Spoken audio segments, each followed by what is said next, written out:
Well, good afternoon, everybody. It is 6 minutes past the hour of 3 o'clock on SuperTalk. I'm Brian Wilson, your friend and radio buddy, and I'm coming to you today live from the state capitol, the Supreme Court chambers of the Tennessee state capitol, in advance of Governor Bill Lee's fifth State of the State address, which will happen tonight at 6, and you will hear in its entirety without commercial interruption on SuperTalk 99.7 in the 6 o'clock hour. And throughout this broadcast today, we will be spending a great deal of time talking about some of the proposals that the governor has. These are things that directly impact you in the state of Tennessee. We'll be talking to the Commissioner of Education. We'll be talking to the Commissioner of Transportation. We'll be talking to the folks on the Hill here who are listening to the speech and how they will respond to some of these ideas. We do have some sense of it. A little bit about what the governor is going to propose tonight. We'll talk about that, and it will not be, though, the entire broadcast, because there are things going on in the world that, of course, we need to talk about. Most importantly, I've got to get my take in on what happened with this incredible Chinese spy balloon. Oh, my gosh. Where to begin on that story? Everything has been said, but not everyone has yet said it. So let me give you my take, because I'm hearing, even today, after we should have better information, it seems to me that I'm hearing people are a bit confused on a few points. So let me see if I can straighten out as best I can discern what is the truth about this balloon. The first thing you need to know is that, it passed over parts of Tennessee on Friday night into Saturday morning. It did. I mean, there's no way. The last time when I left air on Friday, it was over Cape Girardeau, Missouri, and then it exited near the Carolinas.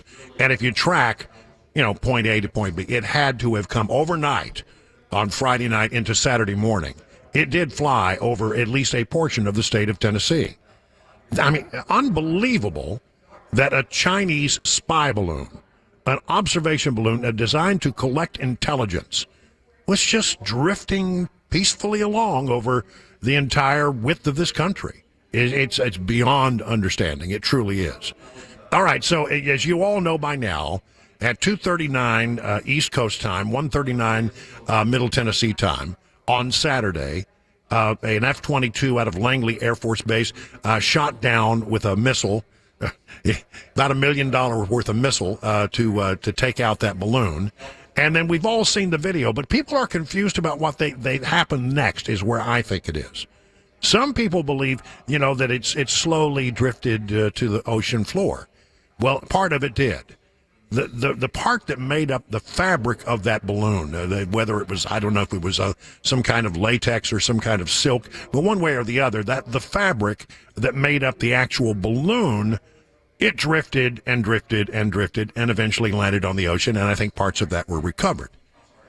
But it was the payload underneath, which we were told was about as big as a Mack truck, that fell because it broke loose from the silk and fell free fall straight down.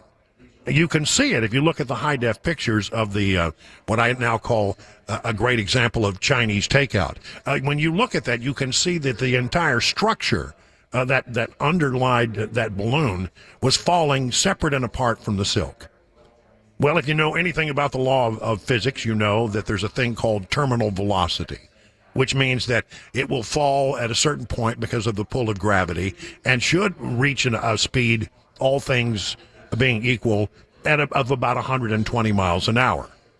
When that it would hit the ocean, probably pretty hard, may have broken up, and a good portion of it, some of the lighter parts might have floated on the surface, but the understructure, that heavy structure, most of it, what they call the payload, is sitting on the bottom of the ocean and, to our knowledge, has not yet been recovered. Now, that's what happened. But what's amazing is that it happened after the balloon had the opportunity to traverse the entire United States, flying over sensitive missile silos in Montana, flying over Whiteman Air Force Base in Missouri, where we fly our super secret B-2 bombers, and is a good possibility that as it came across Tennessee, it even was able to fly over the Oak Ridge National Laboratory until it exited out to sea. And then, there was a lot of, we have not yet, in a big way, heard the President of the United States discuss this matter. Maybe we will at the State of the Union tomorrow, but he really hasn't addressed it in any significant way, except to say we're going to take care of it. Well, but their taking care of it was allow it to fly across the entire United States, potentially scoop up all kinds of sensitive intelligence, and then when it gets out over the ocean, then we'll take care of it. Many people are wondering why it took so long for this to happen. And then after that, there was a whole nother kerfuffle that arose in that you had people who were saying immediately, sources within the Biden administration were saying, well, this happened several times during the Trump years. And everybody said, what? How's that possible? And there was a strong pushback from the people in Trump world, people who were in the intelligence world, people who were national security advisors to President Trump, former secretaries of state, former directors of national intelligence. I mean, one by one, and including former President Trump himself said, no, we never had anything about that. And it was a real pushback on that information. And it turns out, well, the news, the real truth about this is perhaps a bit more troubling than just, what you might think. It turns out that apparently there were some minor incursions, one over the tip of Texas, the southern tip, one assumes. One of these balloons apparently at some point passed over the peninsula of Florida. And so that happened. But apparently we didn't catch it in real time. Our military did not catch it in real time. It was only later, through some kind of intelligence analysis, that they came to the conclusion that this had happened long after President Trump had left office. So two things can be true. It did happen, and it's also true that the Trump people knew nothing about it because the intelligence that put all that together was put together after Donald Trump left office. So, the idea that, well, this happened during Trump too, they had to walk that back a little bit. It did, but it wasn't something that apparently our military and our intelligence complex was able to adjust to or even realize in real time, which in itself is very, very scary. So we find ourselves in a situation now with trying to figure out what should be done. Well, we shot it down, and the Chinese are making a bunch of noise, and who knows how that will all play out. The other part of it I think you need to understand is that, this was a propaganda coup for the Chinese, that they could, without any impediment, fly this balloon across the country, scooping up intelligence, claiming all the while it's a weather balloon, and that nothing significant happened is just mind-boggling. I mean, that's a and then from a national security standpoint, how scary is that? Because if it could carry a payload that could observe and take pictures and scoop up intelligence, what else could a balloon like that carry? And why didn't we take it out before it got over Montana? I mean, why? They say, well, it was only briefly over the Aleutians. They apparently had been tracking it for days. Apparently had been tracking it for several days. And they say, well, the one little moment when it passed over the Aleutians, which is a thin stretch of islands in Alaska, we didn't have the opportunity to take it down then. Then it got into international airspace. Then it got into Canada. And the Canadians apparently did not have our back on this. I don't know. It seems to me a great opportunity to find out what that balloon was all about and to study it was lost when the decision was made to shoot it down after it exited the continental United States and before it got into international waters. In that very thin window, it's about 12 nautical miles between land and as far as our sovereignty extends 12 miles out, they had to take it down in that little narrow wedge of water. And it seems like to me we lost a great deal of opportunity to try to figure out exactly what they were up to and to make sure that everything we knew about it was accurate. We keep hearing from the intelligence, oh, well, there was no danger. There was never any, and we were able to mitigate. Well, how do you know? Do you know all of the capabilities of this balloon? One wonders if they do. I mean, if they didn't even know that it flew over a couple of parts of the United States years before, then how can we trust them to know that they have it right now? So many questions, so much anger on Capitol Hill and elsewhere about this incursion to our sovereignty. According to Newsmax, the Biden administration, which is facing a lot of criticism from Republicans, now apparently Republicans are weighing probing the matter and adding to a list of other investigations. GOP is ready to announce a balloon probe on the same day as the State of the Union. Now, they're not ready to do the hearing, but they're going to announce it. Amid Republicans ostensibly calling for such an investigation, Representative Michael McCall, Republican of Texas, chair of the Foreign Affairs Committee, said on Saturday he would be demanding answers and hold the administration accountable for this embarrassing display of weakness. And really, isn't that what we ultimately got? I mean, when you think about it, it was such a display of weakness on the part of the current president.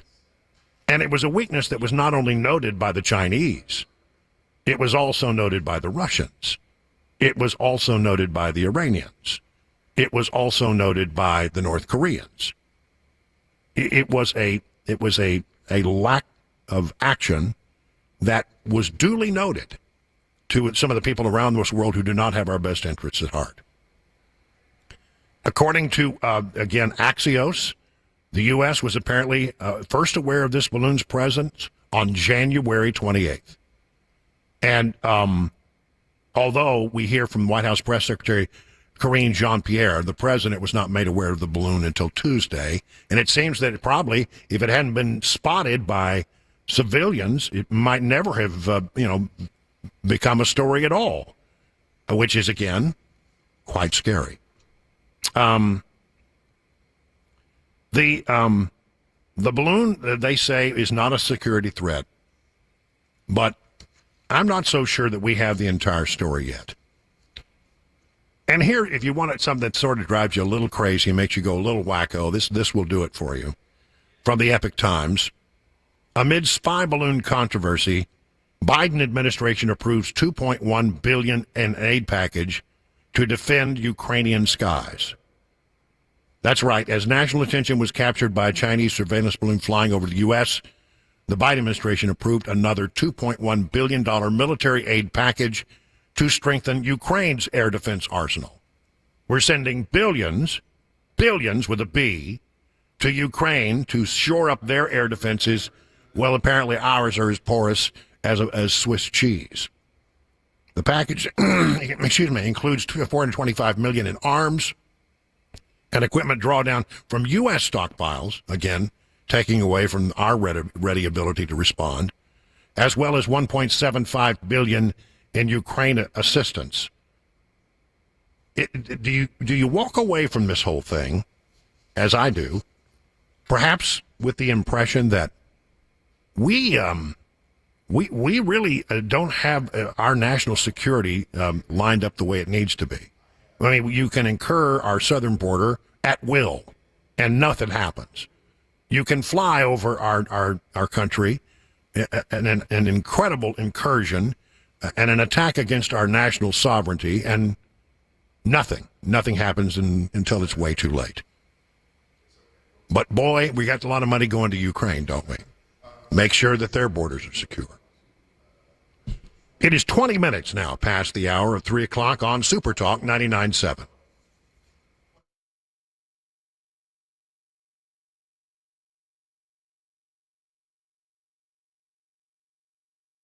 All right, be honest. Do you sometimes wake yourself up with your own snoring? Is your sleeping partner giving you a sharp elbow in the middle of the night?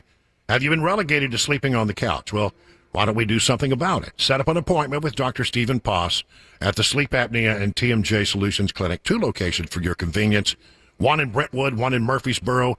He can make a customized FDA-approved mouthpiece proven to be effective in treating mild to moderate cases of sleep apnea. Did you try the CPAP machine? Yeah, some people did. Well, maybe try another solution. Set up an appointment with Dr. Poss to find out if this approach will work for you. Here's what Julie said. My husband got his mouthpiece. He basically stopped snoring at night. Our bedroom is much quieter. I'm sleeping so much better. He's sleeping better. It's been a win-win situation for us. So start getting a good night's sleep, feel more energized during the day. Contact the Sleep Apnea and TMJ Solutions Clinic at your earliest convenience to set up an appointment with Dr. Poss. 615-850-8445. Learn more at drposs.com.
Learning more about the suspected Chinese spy balloon, and we take a trip to the White House for the press briefing where they talk about the death toll and the updated death toll there after the earthquakes that struck Turkey and Syria. That and more, 3:30 right here, SuperTalk 99.7 WTN.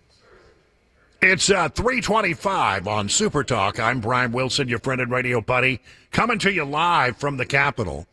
For those of you who are watching us on SuperTalk TV, I don't know. It's just the technical thing. I don't have enough bandwidth to send video, so you'll see a still picture. It's a pretty nice looking. I will say, Mr. Wilson, you're rather fetching in that photo. You look dapper. Yeah, that's thank a you nice very much. picture. I still clean up. Occasionally you put on. I didn't wear a tie though. I'm just not going to go that far. Okay, I mean they're only politicians. I'm not going to put on a damn tie for them. Come on. I don't put on, the last time I put on a tie is for a funeral. That's about the only time you're going to get one. But we are here for the governor's State of the State address, which will take place at 6 o'clock. You'll hear the entire address without commercial interruption at 6 o'clock. We'll be talking to a whole bunch of folks about some of the governor's proposals. And you say, well, why? I had a bunch of gobbledygook. No, these are things that are going to become law. These are things that are going to have an impact on your life. If you're stuck in traffic right now, I want you to know that one of the things we're going to be talking about are ways to alleviate that in the not too distant future. So, you think that government doesn't have an impact on your life. It actually really does have an impact on your life. And here is a perfect example. So you'll hear the governor's plans. You'll hear how those here on Capitol Hill are responding to it, both in the Senate and in the House, the General Assembly. It's all going to be going on between now and 7 o'clock tonight. But we will be doing some other stuff. I want to mention that tomorrow night we will have the State of the Union address with Joe Biden giving his address to the nation. He will say at some point, no doubt, the State of the Union is strong, and then his nose will grow about 6 inches. And that will happen, I'm pretty sure. One way or the other, I will say this. The State of the Union address this year is going to be a little bit different in that you're not going to have Nancy Pelosi standing behind the President of the United States. You're going to have Kevin McCarthy is going to be there as the new Speaker of the House. But where do people come down on Joe Biden right now? Because we hear they're going to give the State of the Union, and then he's going to, a short time later, announce that he's going to run for re-election. Nobody seems to. This seems to be he's going to make an announcement that nobody is clamoring for. A majority of Democrats, according to the AP, now think that one term is plenty for President Joe Biden. That's according to a new Associated Press North Center poll that shows are you ready? 37% of Democrats say they want him to seek a second term. It has dropped precipitously, down from 52% in the weeks leading up to last year's midterm elections. What is the difference? Well, I think a lot of it has to do with the classified data scandal that is swirling around the presidency right now. That's not good. That's not the kind of environment that one wants to launch a re-election effort. But it seems that he's going to do it come hell or high water. The way it looks right now, nobody seems to be able to dissuade him. And I think, what does this do? It sets up a really interesting situation where people are going to go. Democrats are going to have to make a decision about, do I vote for this guy? He's going to be really, really old. And God forbid, when you have an old president like that and a man who seems to be missing a step, we all can see it. If you can't see it, you're choosing not to see it. Then are we okay with Kamala as the vice president becoming the president? I mean, you have to look at it that way. Not a very strong ticket. A Biden-Kamala Harris ticket right now, not very strong if he does decide to go forward. And unbelievably to me, every indication suggests that that's exactly what is going to happen short time after the State of the Union.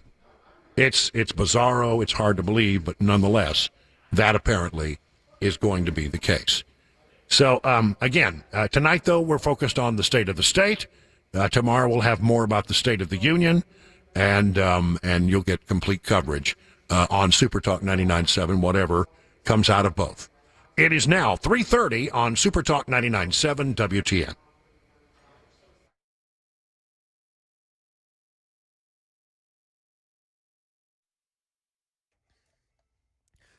.30, I'm Mac Maury with your top stories. Right now, 63 degrees and sunny in Nashville. Weather and traffic report coming up just a few minutes. Starting with the Chinese spy balloon, as we're learning more about this, the U.S. missile shot down over the weekend. Crews are collecting debris from the balloon across South Carolina's Atlantic coast. Here's Justin Finch. In a Monday briefing, the National Security Council's John Kirby shared details about the ongoing investigation into that suspected spy balloon from China. The U.S. has recovered parts, including propellers and a rudder, across a debris field Kirby says spans 15 football fields by 15 football fields. Kirby adds the U.S. could gain valuable information from the wreckage as Chinese officials slammed the shooting down of the balloon Saturday, insisting it was an unmanned civilian airship that accidentally entered U.S. airspace. In the nation's capital, White House Press Secretary Karine Jean-Pierre opened today's briefings with words of condolences for the thousands of lives lost in the earthquake that struck Turkey and Syria. Karen Travers has the latest on U.S. assistance to the region. White House Press Secretary Karine Jean-Pierre said President Biden would be speaking soon to Turkey's President Erdogan about the earthquake that struck there. The president authorized an immediate U.S. response in addition to the U.S. personnel currently on the ground. We are in the process of deploying additional teams to support Turkish search and rescue efforts. Jean-Pierre said National Security Advisor Jake Sullivan, Defense Secretary Lloyd Austin, and Secretary of State Antony Blinken have all spoken to their counterparts in Turkey. USAID is also coordinating with Turkey on what she called traditional assistance. And right now, the updated death toll in Turkey from that earthquake is 2,316 people. In the volunteer state, Wilson Central High School was put in lockdown this morning due to a possible bomb threat against the school. Law enforcement did a sweep of the school while all students were inside of an athletic facility. They later lifted that lockdown, and classes resumed as normal for the day. That is the latest news. Weather's next. I'm Mac Morey, WTN News.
You know, if you're at or nearing retirement, you probably have a good idea of what you've saved to retire on. But the money you have saved may not be what it will be when you actually get to your retirement. Too many investors don't factor in taxes. Taxes can wipe out up to a fourth of everything you've saved. But it really doesn't have to be that way. By taking advantage of a few saving tactics now, you could save big on taxes in retirement. And Beacon Capital Management offers a free tax reduction analysis that can do just that. If you've saved at least $250,000 for retirement, why don't you call Beacon now to schedule your free tax reduction analysis? Good people, they can put you on the right track. Double check everything you're doing. 615-488-9303. That's 615-488-9303. Learn more at beaconcm.com.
3:37 on Super Talk. I'm Brian Wilson, your friend and radio buddy, coming to you live from the Capitol, the Tennessee State Capitol. We're here for the Governor's State of the State address, which will take place at 6 o'clock, to be heard here on Super Talk 99.7 without commercial interruption starting at 6 o'clock.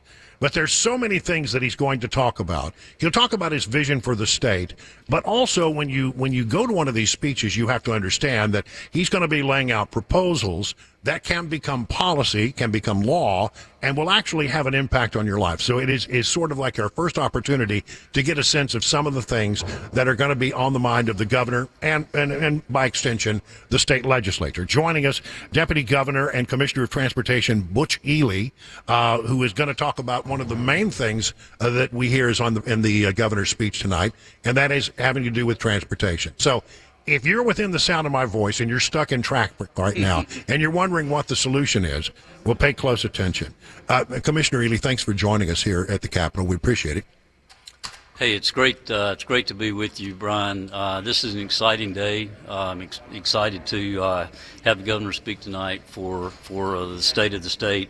And I would imagine that there are a number of listeners who are stuck in traffic, even as we sit here today. And so, you know, the governor did cast a vision 4 years ago on what he wanted to accomplish, and today, you know, we're leading the nation in many ways. And you know, the budget is a reflection of priorities of a state. Right. And so we certainly want to continue to lead, and one of those in this coming term for the governor will be to modernize our transportation system. And so we're excited about that. One of the things that we're going to be asking the legislature to consider is authorizing us to do public-private partnerships. And what that allows us to do is to get private sector funding into the state of Tennessee to be able to build new roads that would be additional to what we have now, and that will allow us to do these choice lanes that you've heard about, that many other states are currently doing, like Texas and Florida and other states that are allowing people to choose to get into an additional lane that will allow them to get to where they're trying to go faster. You know, I think in the initial rollout of this, there was a lot of confusion among people who live in Tennessee. They thought, you're talking toll roads. I mean, many people have been in states where you have a toll road that goes from point A to point B, and you have to go to a toll booth and throw some money in before you can get on that toll road. But that's not really what we're talking about here. This is taking what the existing roads we have and adding lanes that will be paid for by the private sector as a business, and that will somehow give people an opportunity. If you want to get home 20 minutes earlier, you take the choice lane, right? And what that does is it gets you home quicker, but it also takes the load off the main lanes. Exactly. So everybody gets a little bit of a break. Is that the best solution long term, or is it just one that we can afford? Well, you're exactly right. There has been confusion, and I think it's important to clarify that, in that these are not your traditional toll lanes where you have to get in it at the beginning, and everybody on this road is paying a toll.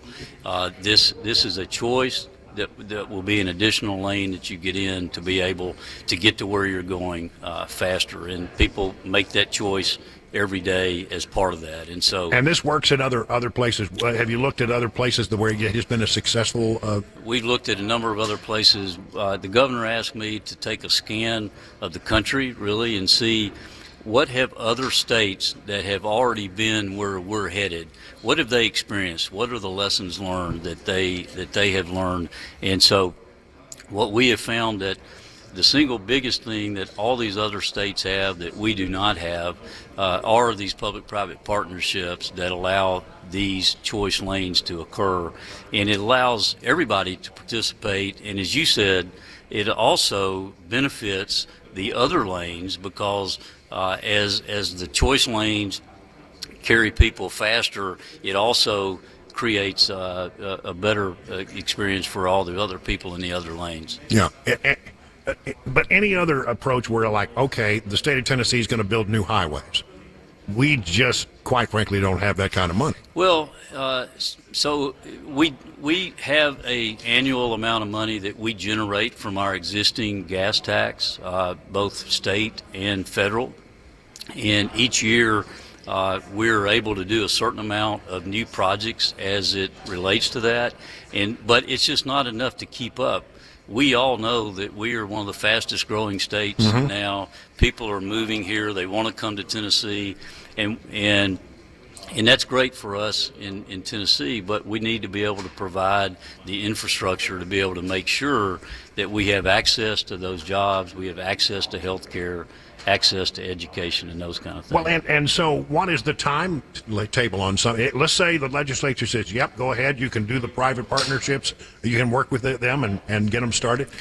I mean, people, what they really want to know is, how soon is my commute going to get better? Can you give us any glimpse of that? Yeah, well, I've got our chief engineer, Will Reed, with us here today if there's something he wants to add to this, but I will say that as soon as we get the authority to do this, hopefully in this legislature, we'll commit to moving forward very quickly to study the different congestion points that we have throughout the state. And then we'll move forward with the federal process. You have to go through environmental approvals and those kind of things. But I certainly am going to push as quickly as possible to get something done and under contract in the next 3 or 4 years to where we can start seeing the benefit of these in the coming years. Yeah, Will, do you want to add anything to that? Yeah, one of the things, and thank you for having me, Brian. One of the things I would say is, as the commissioner put it, we're going to try to get these projects on the ground as quickly as we can to address the congestion. But that doesn't stop our normal program. We pride ourselves on addressing the worst first, and frankly, not going and putting a swimming pool in if our house needs painting. Right. We spend a lot of money on state of good repair and maintenance every year. We're going to continue to do that. But as he mentioned earlier, the pace at which Tennessee is growing has put us in a position where we need additional tools to be able to deal with the congestion issues and the capacity issues. Right. As our network continues to deteriorate and we continue to put that maintenance money into it, we still have the issue of congestion that we're going to have to deal with. So we're going to continue to do that while we're looking for the opportunity to put these congestion projects in place. And if I could ask one other question, and that is because obviously these kind of public-private partnerships seems like that would work very well in your major metropolitan areas where there's a lot of demand. I'm now living in a little small town, Watertown, Tennessee, which I adore. But I've come to understand that in many of the little towns in Tennessee, there's a real need for additional roads, streets. That really, some of these little towns that are in bad shape. And is there anything that's going to be done that will help the folks in the small towns as well as the big metropolitan areas? That's a great point, Brian, and you're absolutely right. We have issues not just in the urban areas, but also the rural areas. And so one of the great benefits of these public-private partnerships is it allows us to take the funding that we're getting as a result of that and be able to reallocate or redistribute that into other projects that we wouldn't otherwise be able to do. I know that most of us have all experienced driving on interstates in Tennessee that are part of our original old two-lane interstates, and much of our interstate system needs to be expanded, and that is an integral part of this plan, and that's what we're planning to do. And I will say another thing: the governor's made it very clear that part of this process and plan is that we will not increase taxes, we will not increase gas taxes, and we will also not take on debt as a part of this plan. And so this affords us the opportunity to get private sector participation and funding to finance these projects that allow us to do what you're saying. Well, and it would be a big thing to help some of these little towns, because I know that you have a town that is like the little town I'm from. Every street really does need attention, and I'm not just saying that because it's my little town. I've seen other little towns where it seems to be the case as well. Well, okay, that's great. Any other infrastructure big projects that we'll hear about the governor tonight? with Well- regards to your area of transportation? Yeah, well, this is a huge huge benefit to all our citizens. You know, transportation is one of the things that's a government service that every single person in the state That's benefits right. from, and so that's the reason he has prioritized this and has moved it up in a way that he really wants to see us take action now.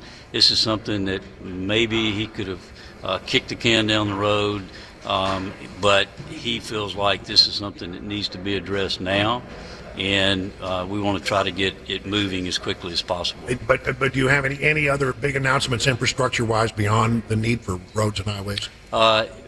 Well, there actually will be some other announcements tonight as the governor takes the stage.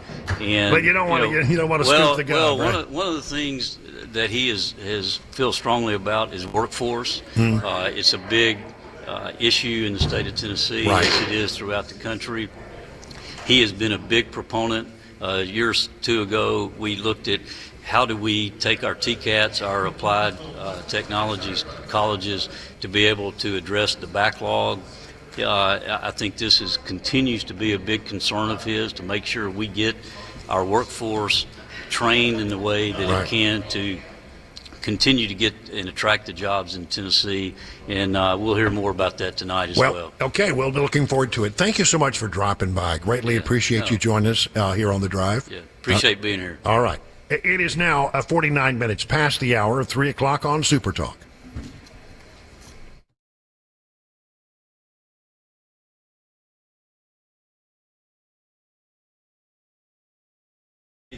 Thank you.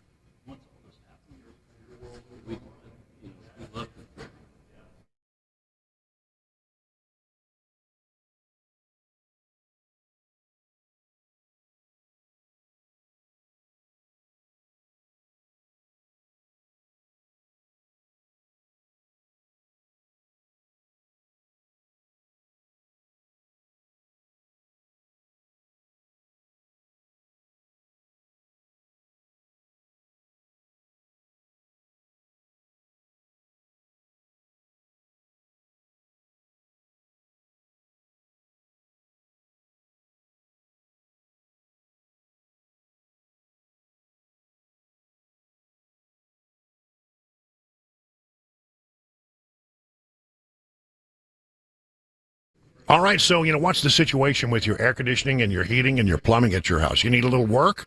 Well, I mean, if you need some work, you need to reach out to the people I reach out to, Busy Bee HVAC and Plumbing. I'm telling you, these are good people, and they can come over, they'll buzz right over to your hive and make sure that everything is working as it should. If you find that, for example, your HVAC or your plumbing systems, well, they've just reached the end of their life and they need to be replaced, you're not going to find a better value, and you can get 12 months, same as cash, with approved credit. You might want to be a member of the Beehive Club, $99. You'll get 3 thorough maintenance services on your systems, one aimed at heating, one aimed at cooling, one aimed at plumbing. No overtime charges 24/7, and 10% off all repairs. For satisfaction guaranteed, call Busy Bee Plumbing, Heating, and Cooling, 775-7833, online at busybeehvac.com.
Updates on the Chinese spy balloon in a barricade situation right now in Columbia, Tennessee. Police now trying to get into the house. That and more for SuperTalk 99.7 WTN. All right, let's take a look at the markets and see how they closed out the day. The Dow Jones Industrials were down 34 points today. The S&P was down 25. The NASDAQ was down 119 points. And let's see, I'll just do a quick look at what happened in oil. Oil is up about $1 a barrel of West Texas Intermediate crude. And gold is also up $3.60. An ounce of gold will cost you about $1,880.20. This brought to you by Beacon Capital Management. Learn more at beaconcm.com. It is now 3:56 on SuperTalk 99.7 WTN.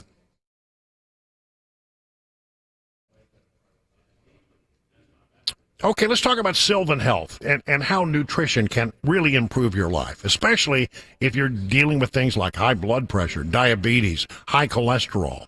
Nutrition can improve the way you feel, help you lose weight, manage health conditions.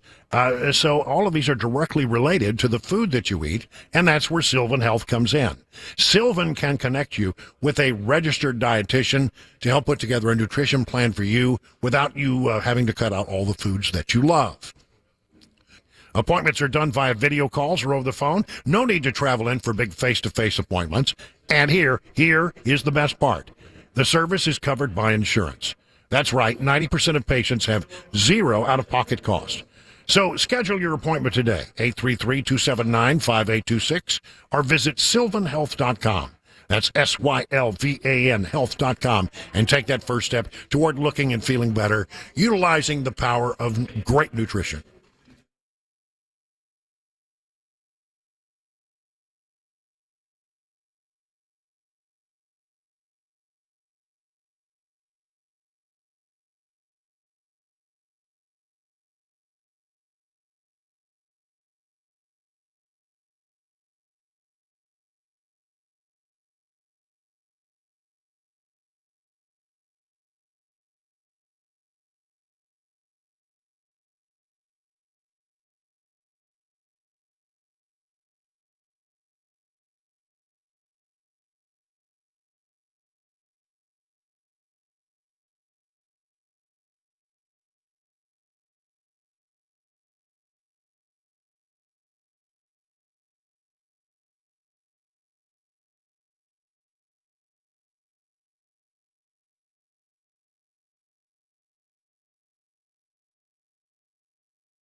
Four o'clock, I'm Mac Morey with your top stories. Right now, 64 degrees and just a beautiful day so far in Nashville and in the mid-state. And it looks like the week is trending that way as well. Weather and traffic coming up just a few minutes away. Starting on Capitol Hill, where House Republicans are weighing in a resolution condemning President Biden's handling of the suspected Chinese spy balloon. It comes as lawmakers are set to learn more about the aircraft that was shot down over the weekend. Justin Finch has more. In a Monday briefing, the National Security Council's John Kirby shared details about the ongoing investigation into that suspected spy balloon from China. The U.S. has recovered parts, including propellers and a rudder, across a debris field Kirby says spans 15 football fields by 15 football fields. Kirby adds the U.S. could gain valuable information from the wreckage as Chinese officials slammed the shooting down of the balloon Saturday, insisting it was an unmanned civilian airship that accidentally entered U.S. airspace. Right now in Columbia, Tennessee, a barricade situation is still underway in Columbia at a home on McKinley Drive. It's off Tulane in the Golson Woods development. Officers and firefighters responded to a domestic dispute this morning. They were going there to help a woman. They went inside of the home. They were met with gunfire from a man. They responded back with shots and then fled out of the house. They then set up a perimeter. This all started at about 7:30 this morning. Now police are gearing up to go inside of the house, and that woman has been released and is safe from as negotiations go on with this man and law enforcement. Here's Channel 4's Lydia Fielder. Hearing negotiation teams over and over on their PA system, talking to the man inside the house, saying things like, please come out. We want to help you. Your family is here. Again, we don't want to hurt you. Now, we've also heard multiple flashbangs going off over the last half hour or so as teams surround the house and prepare to make entry.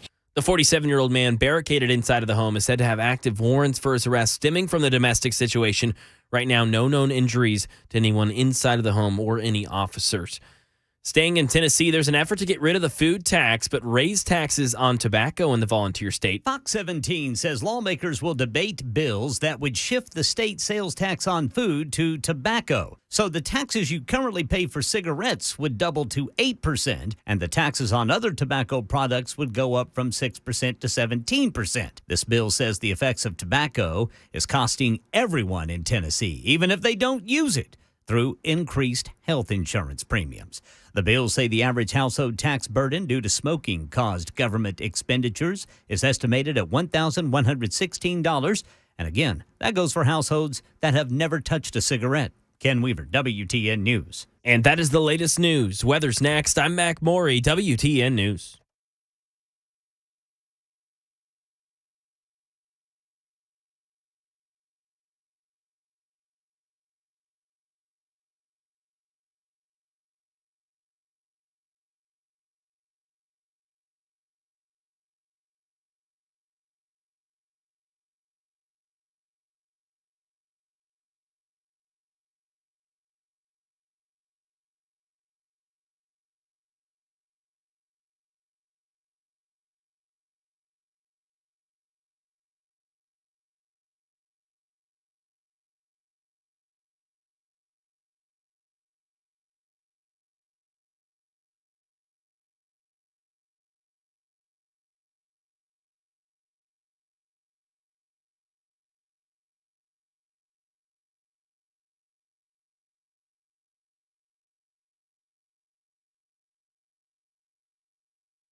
Well, good afternoon, everybody. It's 5 minutes past the hour of 4 o'clock on Super Talk. I'm Brian Wilson, and we're so glad that you're with us for this special edition of The Drive.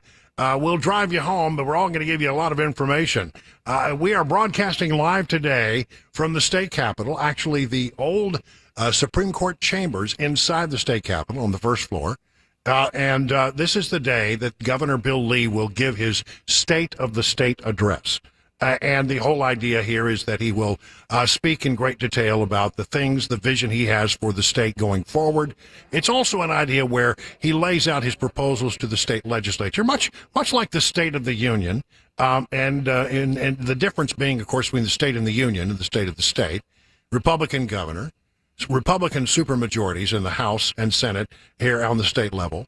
And so anything that comes out of the governor in the way of a proposal has a much better chance of being favorably considered by the state legislature. And when we talk about proposals, we then turn that into law. And when we turn it into law, it very quickly becomes a situation where, it has an impact on your life.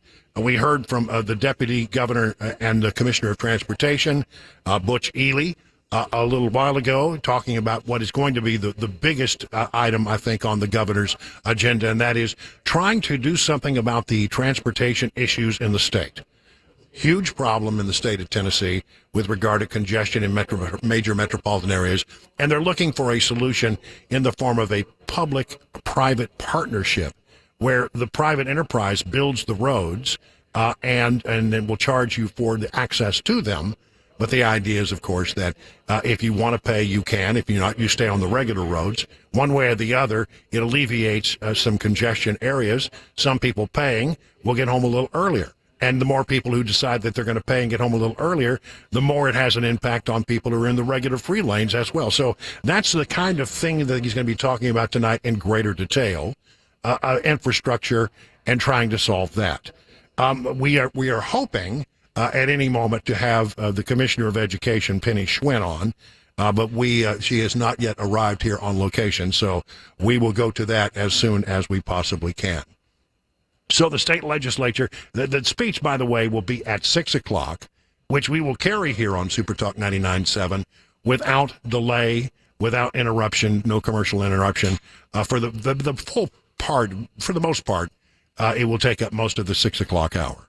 And you get to hear the governor and the pomp, the ceremony, the applause, the clapping, and all that. It's much like, to some degree, what we will see tomorrow night at the U.S. Capitol with the State of the Union, just on a slightly smaller scale, but actually on a scale that has more of an impact on you and your life, because this will actually change things so that we have a situation where the law, it can actually cause laws that will impact your life. So I'm sorry, I'm trying a little bit distracted. Can you? Okay, so we're continuing to wait for Penny Schwinn. She's coming over now. Hi, Penny. How are you?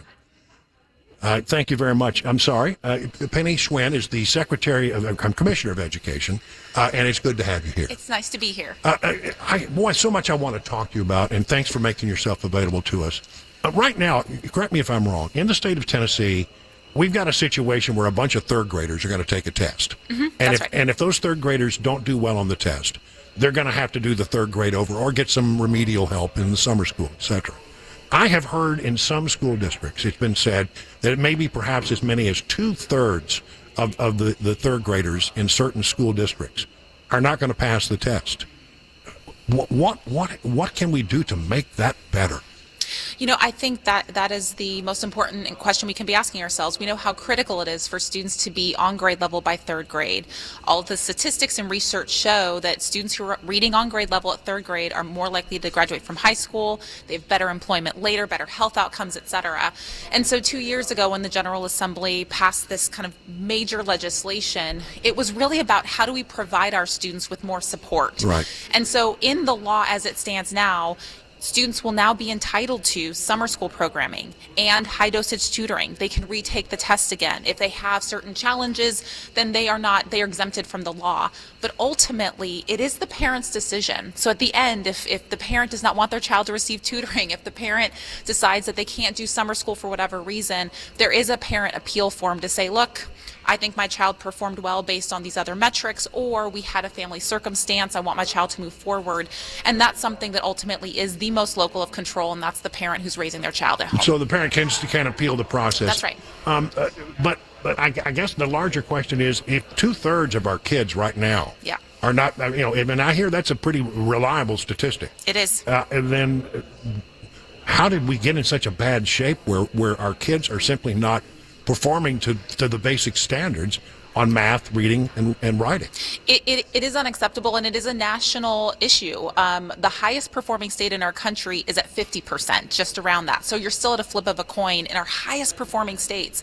And so in Tennessee, we've come a long way. So when we think about kind of the work that's been done under the Literacy Success Act, what our districts are doing now, frankly, the pace of recovery coming out of COVID, we are showing that we are accelerating and moving forward. But we have a long way to go. Some of our districts, we're talking about 20 to 30%. Some of our districts, we're talking about 80 to 90% of students. Yeah. And that's serious. And it's serious about when we think about our economy, because those are the future folks who are going to be working in jobs, and businesses need us to really step up. These investments matter a lot. And frankly, the accountability and the support both have to be in place. I think you'd agree with me that we, and everybody I talk to in education says the same thing. And when you get to be about 9 years old, when you're in the 3rd grade, it is really critical that you have sort of the basics down. And that if you don't have the basics down, you're likely going to struggle for the rest of your educational experience. And that's why it's so critically important. Is there any do you have any indication that perhaps the legislature, because I know they're getting a lot of pushback from parents, will go back and change that rule about kids having to go over and do the 3rd grade again? Yeah, I will never speak for a General Assembly, what they may or may not do. But, I've heard a lot of things. I've heard, predominantly the General Assembly and the governor's office and lots of folks say, we want our kids reading on grade level by 3rd grade, period.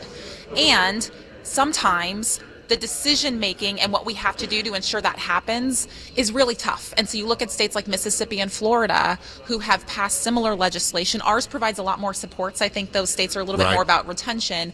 They held the line. It was really hard, and it's just a matter of whether or not Tennessee feels this is the right law and the right time. But ultimately, we have got to do something bold and aggressive if we're going to change the trajectory of our literacy rates. What other things might we expect from the governor's speech tonight in the way of education? Yeah, so I always am excited about the governor's State of the State. Usually really good things for education. You're going to see big announcements on our new student funding formula, how much money is being invested there. I would say stay tuned on I think a very exciting announcement around teachers and some support that we can provide there. And then frankly, school safety is and will continue to be a really significant priority for him. But what you're going to hear is, let's make sure everyone has good jobs, the education to get those good jobs, and our kids are safe, because that's the number one thing we need to make sure is true. The governor really does have a heart for children, and I know education is important, and you work very close with him over the year.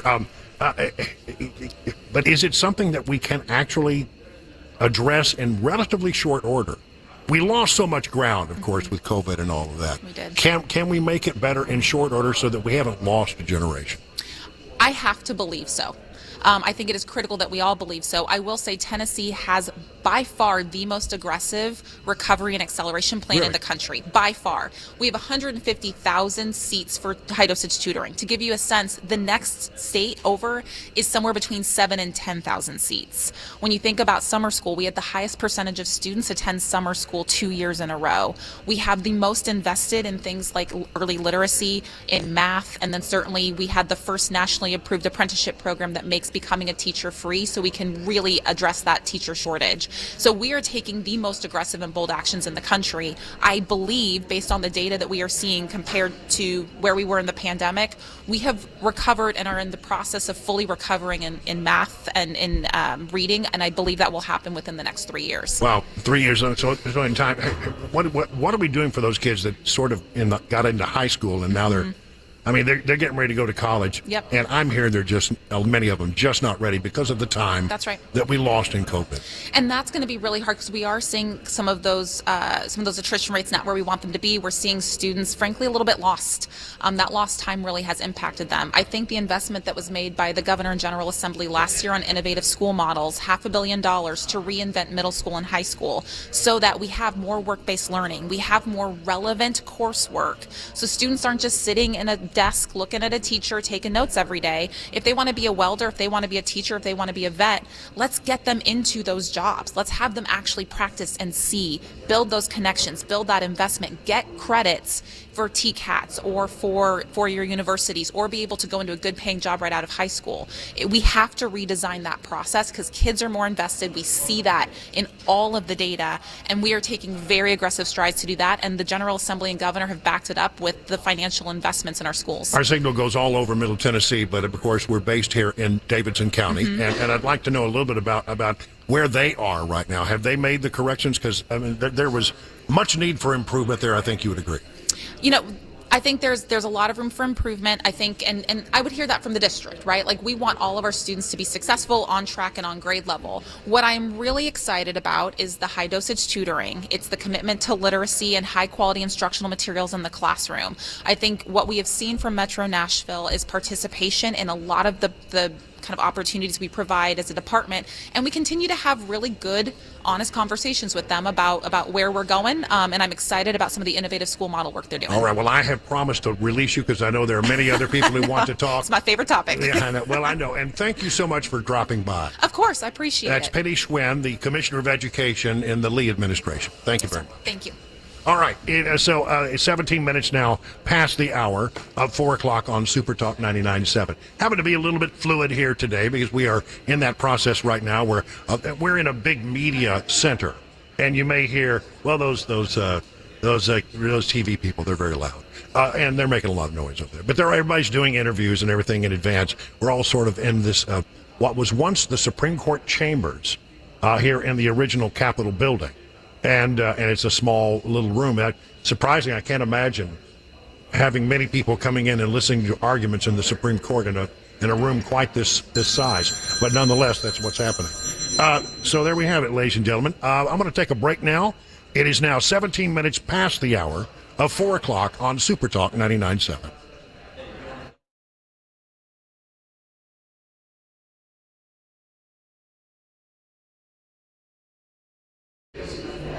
All right, let me tell you about my friends over at the Glock store, McGill's Glock store. You know, when Cabana Wife and I went to the Glock store, I thought I'd be the one who was the top dog in putting the rounds down range. But actually, she turned out to be a far better shot. It didn't matter, however. We had a great time spending time together there. So if you and your significant other want to enjoy a couples training session, February is your month to visit the world-famous Glock store. All February, your significant other trains with you for free with your paid range session. And that's not all. If your significant other is thinking about a handgun of their own, all couples sessions will come with a free handgun rental to help them choose just the perfect weapon. That's right. During your sessions, you can try out as many of their huge variety of rental handguns with or without optics, whatever you want. It's just a great deal. So to book your February couples session, simply go to shoot270.com and click on Book a Shooting Session. Or call the Glock store at 615-680-6565. That's 615-680-6565. Only at McGill's world-famous Glock store. Minutes from the airport and worth the drive from anywhere.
Why this Chinese spy balloon wasn't taken down sooner, and the money news. That and more at 4:30 Super Talk 99.7 WTN. It is 22 minutes now past the hour of 4 o'clock on Super Talk 99.7. Brian Wilson coming to you live from the state capitol, the old Supreme Court chambers, where we're getting ready to hear the governor's State of the State address, and that'll be coming a little bit later. Joining me here now is the other side of that equation. We've heard from people from the administration, heard from Butch Healy talking about highways. We heard from Penny Schwinn talking about education. Senator Jack Johnson, the majority leader of the Senate, is with us now. Okay, so tell me why this speech is important and people should pay attention. Well, it's important every year, Brian. And by the way, thanks for having me on. It's always great to have you here at the Capitol.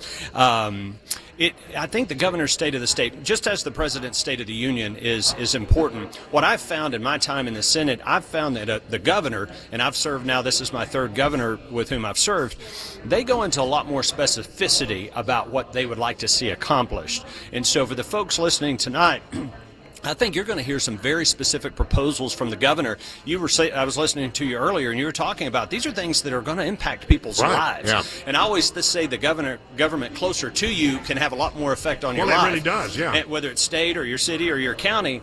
And so the governor is going to propose some very bold things. It's important every year. I think this year is particularly important because, number one, we have record budget surpluses. So we need to have a serious conversation about what we do with those. We need to give some back to taxpayers.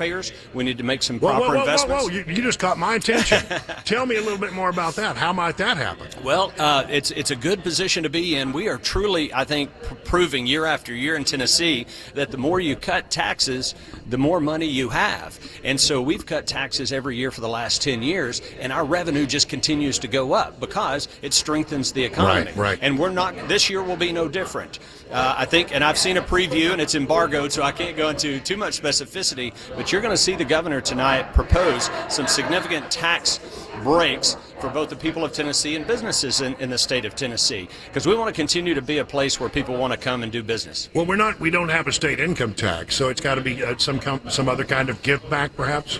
Yeah, well, and we've done a lot of things in recent years. We eliminated the inheritance tax in Tennessee. We eliminated the gift tax. We eliminated the hall income tax. We're in the process of eliminating the personal privilege tax. So we've done a lot for individuals, and I think we'll continue to do more. But we need to also look at our business taxes, because we don't rank quite as well when you look at other states. We're pretty good, but we want to be a leader in terms of low tax liability in Tennessee. All right. So now there are a lot of other things that aren't necessarily on the governor's agenda that will be on the minds of the state legislature. And we're just sort of now getting to the point where things are starting to rock and roll here at the General Assembly. Tell me what you think are going to be the things that most people will be paying attention to. I want to touch briefly on the legislation, which I know you're a sponsor of, to change and cut the size of Nashville's Metro Council in half. How's that going to go forward? And what other things are you think going to be major issues? Sure. Well, and this is something I know a lot of people are talking about it, and they should. The city of Nashville, Metropolitan Davidson County, has the third largest city council in the nation, behind only New York and Chicago. Mm-hmm. And quite frankly, we have just found, and I think most people who would observe the Metro Council in action would come to the logical conclusion that they are somewhat dysfunctional and ineffective. Right. And this is not something that just came up this year. People say, oh, they wouldn't do the Republican National Convention, so you're being spiteful. No, we've been having this conversation for a number of years about how that local government should be constituted. And so I do think that the effort to reduce the council perhaps in half, from 40 members to 20 members, will get serious consideration. And if I had to lay odds, I would say that it would pass.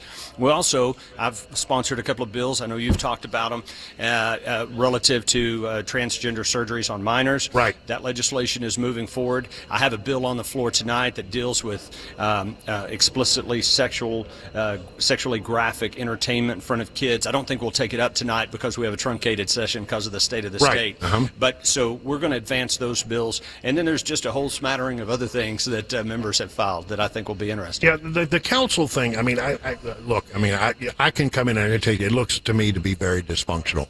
And when you compare it to other councils around the country, I think there are only two councils in the entire country. I want to say New York and maybe Chicago, mm-hmm. which are larger than our Metro Council. It was a compromise idea way back when they merged the county and the city together, and it never really was set up properly. And so, you can say, well, it's not the legislature's business, but honestly, that it was never a really functional idea, and we've lived with it all these many years.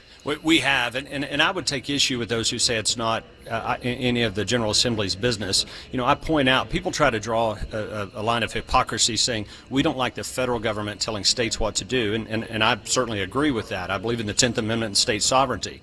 But that doesn't apply from the state down to local governments. Local governments are political subdivisions created by the General Assembly because we think that they're needed. So every county, every city, every school board, every utility district is a local governing authority that is created by and accountable to the state.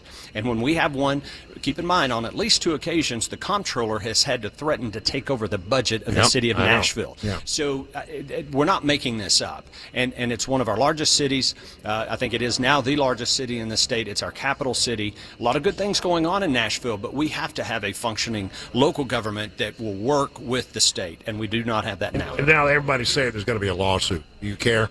Well, people threaten that, but we're working very closely with our legal folks and with the Attorney General to try, we always do on any bill, especially something that's potentially controversial, because we know it'll be litigated, to make sure we pass something that is judicially defensible. All right. Now, we just had Butch Ely in here a little bit talking about the Secretary of Transportation, Commissioner of Education. I'm sorry. One more time. Commissioner of Transportation talking about this private-public partnership and trying to get something done to relieve traffic congestion around the state. Is that going to fly through the legislature? I think it is. I think we're going to take a serious look at it, and certainly we got to look at the details of how it works. But I have done a lot of research. I joined the governor and the commissioner in visiting the Dallas area in Texas, our mutual home state of Texas. That's right. And the Dallas area, and looking at what they've done. And I heard the commissioner earlier, and he said something that's critical. We can look at cities like Atlanta and Dallas and other urban areas that are where Nashville is where they were 20 years ago or 25 years ago. We can learn. We can learn from the mistakes they made and the things they did right. And we know that we're going to grow tremendously over the next 20 years. And so I think this idea of removing some of these very expensive projects and doing those through public-private partnerships, allowing the gas tax that you and I pay to go to other projects across the state, I think it's a very exciting and innovative idea. And I'm the sponsor of it because I sponsor all the governor's legislation as majority leader, so I will be inclined to support it. But we're going to have a good discussion about it. He's the majority leader of the Tennessee Senate. He's Jack Johnson, and we're always glad to have you on the Thanks, show. Brian. Great Thanks to be for with coming by. It is 4:30 now on SuperTalk 99.7.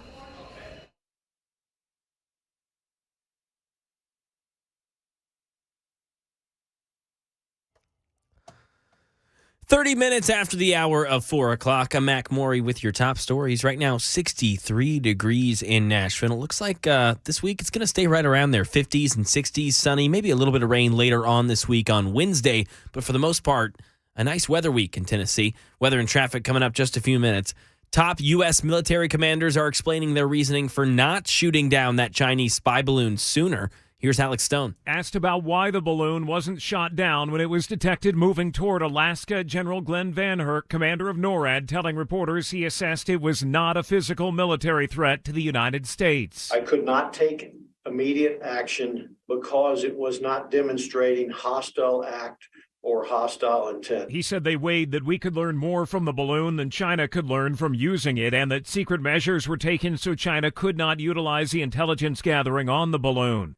Over to the money news. Here's Daria Albinger with the latest on Wall Street. Stocks slipped to start the week. The Dow fell 35 points. It had been down 242. The Nasdaq gave up 120, and the S&P closed down 25. Investors are waiting to hear what Fed Chair Jerome Powell has to say when he speaks Tuesday to the Economic Club of Washington, D.C. His first comments since the central bank raised a key interest rate 0.25%. It's also going to be a busy earnings week with more than 100 companies in the S&P reporting. The pink slips are going out at At Dell, the tech giant is cutting about 6,600 jobs, which is approximately 5% of its workforce.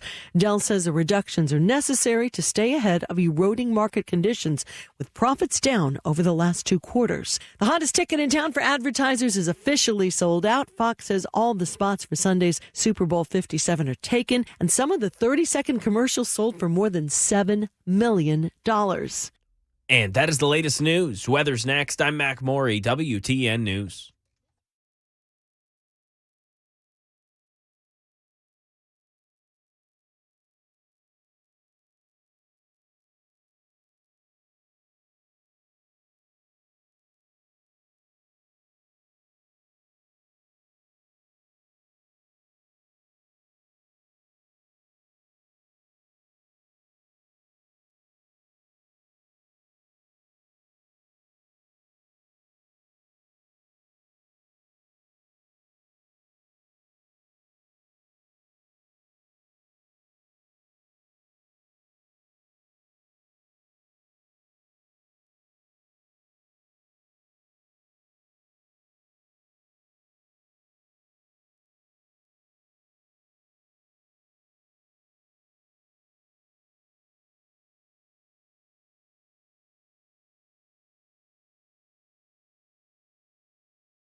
So you want to be a real hero this Valentine's Day? You got to get to Genesis Diamonds.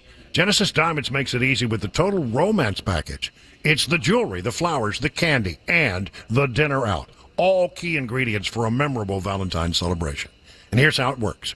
You buy any piece of jewelry for just $99 or more, and Genesis will give you a bouquet of flowers from Jenny's Flowers and a gift card toward dinner at STK Steakhouse. The Genesis specializes in romance. They have the lasting and timeless gifts that reflect and celebrate your love. This year, they pulled together some wonderful Valentine's Day gift ideas: rings, earrings, pendants, bracelets, braids, all affordable quality gifts that will be an absolute hit. And of course, if you're getting engaged this Valentine's Day, Genesis can create the ring of her dreams with their dazzling GIA diamonds and designer mountings. Unlimited possibilities. So bring the sparkle and the romance with one-stop shopping at Genesis. Just spend $99 or more, get the flowers, the chocolate, and a gift card for dinner absolutely free. Happy Valentine's Day from Genesis Diamonds, Green Hills and Cool Springs. Limited quantities, see the store for details.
37 minutes now past the hour of 4 o'clock on Super Talk. I'm Brian Wilson, your friend and radio buddy, coming to you from the Capitol today. That's right. It's because we're going to be broadcasting live in the 6 o'clock hour the governor's State of the State address, stuff that really does matter to you. I mean, if you care about things like roads and if you care about education, just a whole host of things. Well, I mean, this can all get laid out tonight.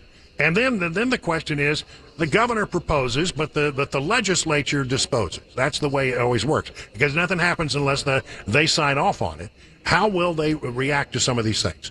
It's a little different than it is up on Capitol Hill in Washington, because we have super majorities and Republicans on both sides. So I guess you're favorably disposed to hear what the governor says. But why don't we find out for sure by talking to the Speaker of the House, Cameron Sexton. Mr. Speaker, it's always good to have you on the show. It's great to have you on the Capitol. Well, it's good. I like it here. Everybody here is very lovely and so helpful. All right, so tell me, I asked the same thing of Jack Johnson a moment. Tell me why this speech is important to people. Well, I mean, it's important. The governor's going to lay out his vision, especially after an election year. He traveled the state. He was reelected by a wide margin. So this hopefully will feed into his campaign and what he campaigned on and what he heard on the campaign trail. And it sets his administration for the next 4 years on his goals and priorities as well. All right. And so you guys are sitting in the audience and you're absorbing all this. I mean, chances are many of the things that a Republican governor is going to propose are going to be found, they're going to find favor in a Republican majority House and Senate. Are there any things out there that you think may not go over well? No, I mean, I think we're going to listen. I think he's going to propose tax cuts. He's going to propose additional funding for education. What can you tell me about the tax cuts? Well, I'm not going to spoil it for him, but there's business tax cuts. There's tax cuts for individuals. So there's tax cuts for everybody in this, and it really sets our state on a path to compete with the states surrounding us and in the Southeast as far as taxes. I will say the budget numbers are very, very good, even though it looks like we're running into a session, so it still looks good for our state. I also think he's going to talk about transportation, obviously, and roads and infrastructure, especially at the state level as well as at the local level. So I think it sets out his vision on how he wants to govern the next 4 years, and we're excited to hear it. All right, Butch Ely, who's the Commissioner of Transportation and Deputy Governor, was here with us earlier, talking about the idea of private and public partnerships in order to build roads that would relieve the congestion we have in key areas of our state. That's right. If you just look at congestion in our state, the urban, suburban areas mixed with the rural, you're talking about $29 billion that we need. Obviously, we don't have enough. Our budget's about $50 billion to do everything, and it takes 15 years for us to build a road, which we need to reduce that timeline. And so we need to look at ways outside the box that are a little bit different. A private-public partnership makes sense with express lanes, choice lanes. You don't have to pay anything if you don't want to use them. That's your choice. But it would help you alleviate a lot of congestion across our state. But it also would allow us to take money in our road departments and continue to expand the current interstates, which would be fee-free, as well as the rural areas, building new 4 lanes, expanding 2 lanes, or adding new roads in all parts of our state. All right. Let me ask you a little bit about education. We have a bill that was passed, I guess, at last session. It says if you get to the 3rd grade and you're not at a certain level, you either have to take the 3rd grade over again, or you got to get some remedial help during summer school. There's some other options available, but one way or the other, there've been a real pushback from some parents. I'm hearing maybe 66, even maybe 70% in some areas of the 3rd graders are not going to pass the test, and parents are going to lose their mind. I think it's the right thing to do, but I mean, what would you say to parents who are now out there wondering, is my 3rd grader going to have to do the 3rd grade over again? Well, just be thankful it's not 8th grade, because 75% of the kids in 8th grade aren't on level for language. So it gets worse. And so if it's not good in 3rd and 4th grade, it's definitely not better in 8th. What I will say is we'll probably tweak it. We're not going to take away the accountability aspect of being able to hold someone back or have them go to a summer program. But you'll see us maybe incorporate other tests besides just TCAP, which will give you a better assessment throughout the year where they're at. So a massaging of that law. Somewhat. What I will say, though, is, look, we have a systematic education problem, not only in Tennessee, all across America. Right. For 4 decades, less than 50% of our students have ever been on grade level or proficiency in reading and math in the 4th grade, much less 8th grade. Right. It's a systematic problem. I think, and we're going to propose legislation this year, which says we want to reduce and take away the federal money coming into our Department of Education, which is about $1.5 billion. We want to educate our kids ourselves without the federal strings, and we're going to try to remove the federal government from education. Wow. So it would be totally funded by the state and no federal dollars, because the federal dollars come with strings, especially in a Democrat administration. That's right. You wouldn't have to worry about CRT coming in anymore because the federal government's not trying to dictate it to you. We take away the federal government's authority over us through money. We push back. It's about $1.5 billion is what we've determined right now. And that would free up to where we could teach our kids how we think we need to best. All right. And a push toward private education? Well, I mean, I think there's a lot of solutions. Or public charter schools? Yeah, the governor believes in ESAs. That's part of the solution. Charter schools is part of the solution. I think homeschooling has been part of the solution. But also, we're always going to, regardless if you have all three of those things, you're still going to have kids in K through 12 education. So you cannot forget about the classroom and about public education at the regular schools. And so we have to do a better job. I think you need to just systematically change how we do it. What I do know is when you look at classical education, institutions which teach logic, rhetoric, and grammar, not in that particular order, those students score higher on SATs, ACTs. They graduate college more frequently. They have better reading, math, and grammar skills than we ever have in K through 12. We have a systematic failure in K through 12 that we have to fix. All right. Metro government. There is a bill that's going to be, there's a train leaving the station. There's a lot of trains leaving that station. Yeah, there's a lot, and it will cut the size of Metro government in half. This is, of course, there have been howls from Metro Davidson County about this, and they've been talking, well, even a lawsuit.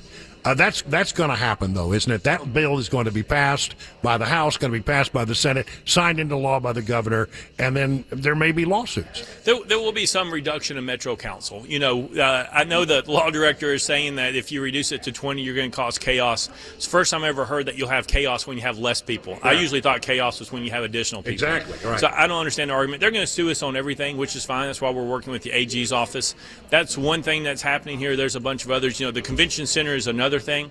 Yeah, talk about that. Yeah, and so we created a special tax zone for the convention center so that they could bond it out and pay off their bonds. And it turned out to be more wildly successful than anybody thought. More than anything in our state's history, which is a wonderful thing. But the problem is they're taking the excess money, they're just paying what they're supposed to be paying on their mortgage payment, and they're taking the extra money and putting it to the general fund and putting out grants and other things and funding other things instead of paying off the bond earlier, which is what it was designed to. We didn't put in the tax revenue area, the special tax area, to do other things. We put it in to build a convention center, to bring people to Nashville, and to pay off that debt. That's not what they're doing. All right, so that's going to be something. Anything else out there that maybe your little pet project, the things that you are especially excited about? Yeah, so, you know, right now we have HB1, which is the transgender sex reassignment surgery bill. We need to talk about that for sure. And so that bill's coming through committee. It's going to pass. It will stop that for minors in our state, which is a great thing. There's a companion bill that I have that says if you want to be an MCO in our TennCare program, and remember, Medicare is the biggest insurer, Medicaid's the second biggest insurer in America. But if you want to be a MCO in our Medicaid program, which is $14 billion, may I say. Wow. Then not only can you not do transgender sex reassignment surgeries in Tennessee, but your parent company cannot do them anywhere in the United States. Wow. And so that's, you think you could push the Tennessee policy beyond the borders? Look, let's take a playbook from the liberals. They always try to entice people to do other things through funding. If you want to stay and make a good profit, they make hundreds of millions of dollars off the TennCare program, then we're going to say we don't want you to take our values and our profits that you're making off of our Medicaid program and use it in states like California and Washington to fund things that we don't want you to fund. It's like ESG, right? Same principle. So we're going to propose it. I think we can get it passed, and we'll push back on all these insurance companies who are wanting to do it. So on Saturday night, while you and I slept, apparently a Chinese observation balloon flew over the state of Tennessee, or at least part of it. Right. How does that, I mean, as a state official, how does it make you feel that the federal government was not able to respond in any effective way to prevent that from happening? Well, Monday, Tuesday, Wednesday, Thursday, Friday, Saturday, right? Right. And it just so happened it just flew over our silos, over military bases, over Oak Ridge. Yeah. Just happened that's the way it happened. I guess right? that was Friday night into Saturday. Yeah, Right, and so it should have been shot down a lot sooner. It should never even grace the West Coast. It should have been down in the Pacific Ocean before it ever got to the Atlantic.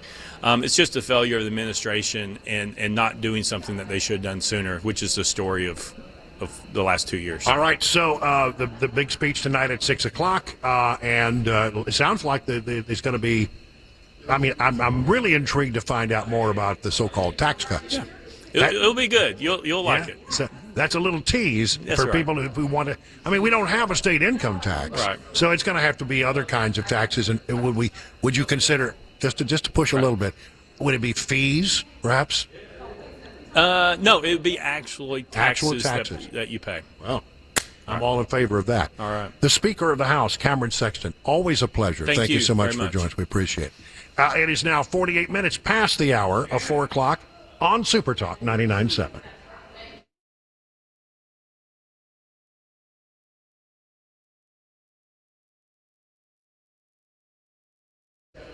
When it comes to large home repairs, a lot of times homeowners don't want to hear the news from people, especially when you're talking about waterproofing or foundation repair.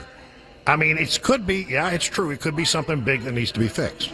It could also be a small problem that won't cost you much to fix now, but could cost you a lot if you wait. Or you might find out all the worry has been for naught. It's nothing really to worry about. Bottom line is you don't know, and you don't want to be sold something you don't need. What you need is peace of mind, and United Structural Systems is the company to give you that. Over 23,000 satisfied residential customers, and here's how they make that happen. They come out, they look at your house, they tell you what they can do, they give you their best advice. If you decide to go forward, no down payment, financing available, lifetime warranties are guaranteed for the life of the home. The goal here is to take the stress out of home repair. USS serving Middle Tennessee, Southern Kentucky, and Northern Alabama online at ussTN.com or call this number, 615-227-2275.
Recovery efforts still underway on the Chinese balloon, and a barricade situation still active in Columbia, Tennessee. It started at 7:30 this morning, still happening. All that and more, 5 o'clock, Super Talk 99.7 WTN.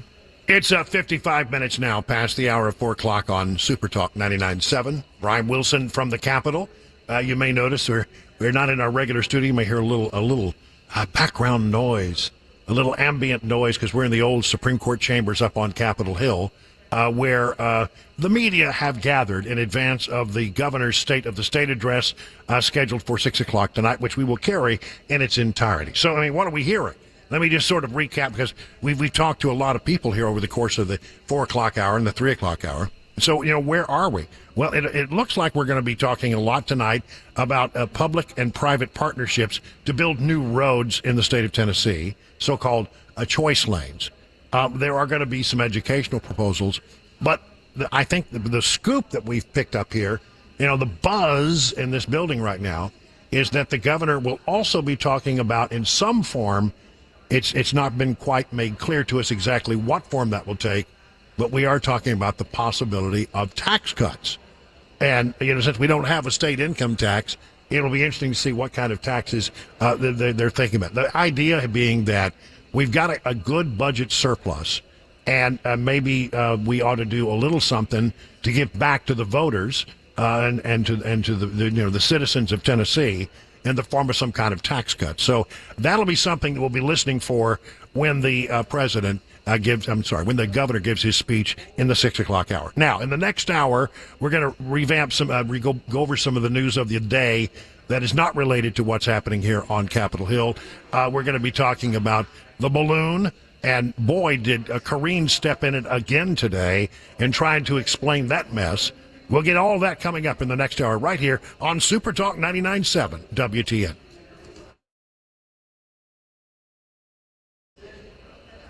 All right, so maybe you've wondered about non-surgical spinal decompression, what that's all about. And you said, well, I'd like to try it, but Well, listen, folks, here's a good reason to try it. All non-surgical spinal decompressions at the Wellness Institute of Nashville are half price off. That's right, get rid of your back pain, get rid of all the things that ail you, in many cases, half price for that process, that therapy. No surgery, no injections, no addictive painkillers. I go through this every week, and I'm telling you right now, it's a therapeutic thing. It's not very difficult. It's easy to go through, and I actually sometimes catch a nap during it all, but it really can make a big difference when it comes to back, neck, arm, leg pain. Also, I need to let you know that Dr. Mitchell's being joined by Dr. Ashley. Dr. Ashley brings a repertoire of knowledge ranging from issues like nutrition, cold laser, stress reduction. More importantly, she's an expert in non-surgical surgical decompression and so much more. Listen, the Wellness Institute of Nashville. Dr. Kevin Mitchell will be there for you. Your first session, $23. That's your exam, consultation, and X-rays, $23. Learn more about the things they can do for you at the Wellness Institute of Nashville by going to their website, painisbad.com.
It is 5 o'clock. I'm Mac Maury with your top stories. Right now, 62 degrees and sunny here in Music City as we get ready for sunset. Weather and traffic coming up just a few minutes away.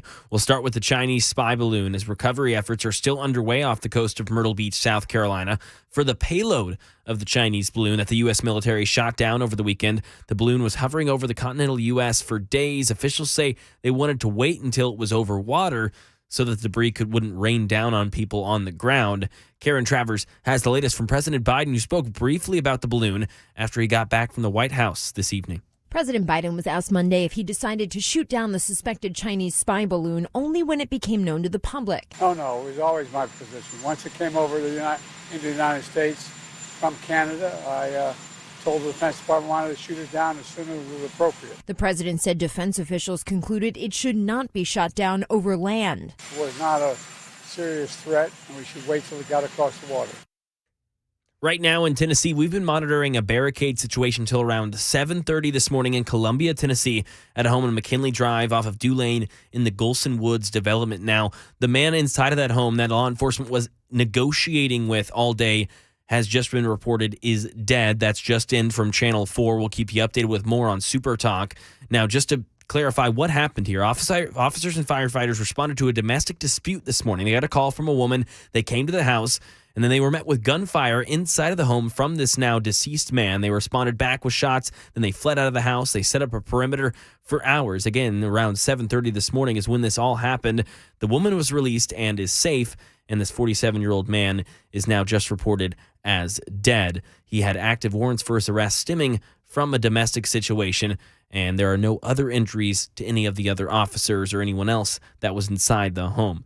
Staying here in Tennessee, a bill filed in the legislature aims to help determine where the pets go in a divorce. Fox 17 says Nashville Democrat State Rep Caleb Hammer and Nashville Democrat State Senator Jeff Yarbrough filed bills to let the courts decide who gets the family pet when couples head for divorce. It could be ownership or joint ownership, and will take what's in the animal's best interest into account. If passed, the new way of handling pet custody battles will go into effect in July. Ken Weaver, WTN News. Staying right here in the Volunteer State, the Hickory Creek Apartments in South Nashville went up in flames last night. Neighbors had to help each other by knocking on doors, letting them know what was going on. One man escaped by jumping off of a balcony with his dog in his arms to get away. No injuries were reported, and at this time, the Nashville Fire Department is still looking into a cause of this fire. The Red Cross is helping the families who are displaced. And that is the latest news. Weather is next. I'm Mac Maury, WTN News.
Good evening, everybody. It's 7 minutes past the hour of 5 o'clock on Super Talk. I'm Brian Wilson, your friend and radio buddy, coming to you from the state capitol, from the chambers of the old Supreme Court chambers in the building on the first floor, getting ready for the State of the State address, which will happen at 6 o'clock right here on Super Talk, where the governor lays out his vision before the state legislature. And we're hearing three things.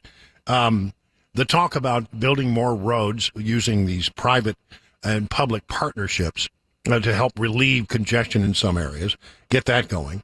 Some education proposals. And in the last hour or so, although we don't have all the details, we're getting a hint that there will be discussion by the governor tonight of giving you, the taxpayers of Tennessee, some kind of tax break. Exactly what form that will take is not yet clear, but you'll hear it when the governor delivers his speech tonight in the 6 o'clock hour on Super Talk. We will carry the governor's speech without interruption in the 6 o'clock hour, and then we'll do a little analysis after it.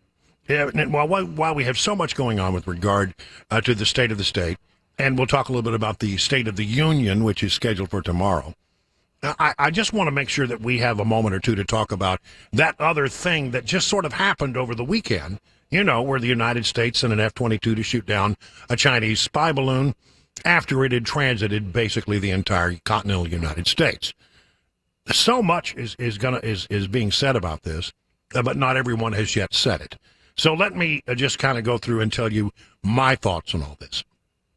The first thing that I just cannot understand is how this got by our NORAD people when it crossed the Aleutians and the Pacific Ocean. It's a thin string of islands, you know, south and west of Alaska. But when it crossed over, they would be over U.S. territory, not over international waters. A wonderful opportunity. And we are told that the military has been actually watching this balloon for days and days before that.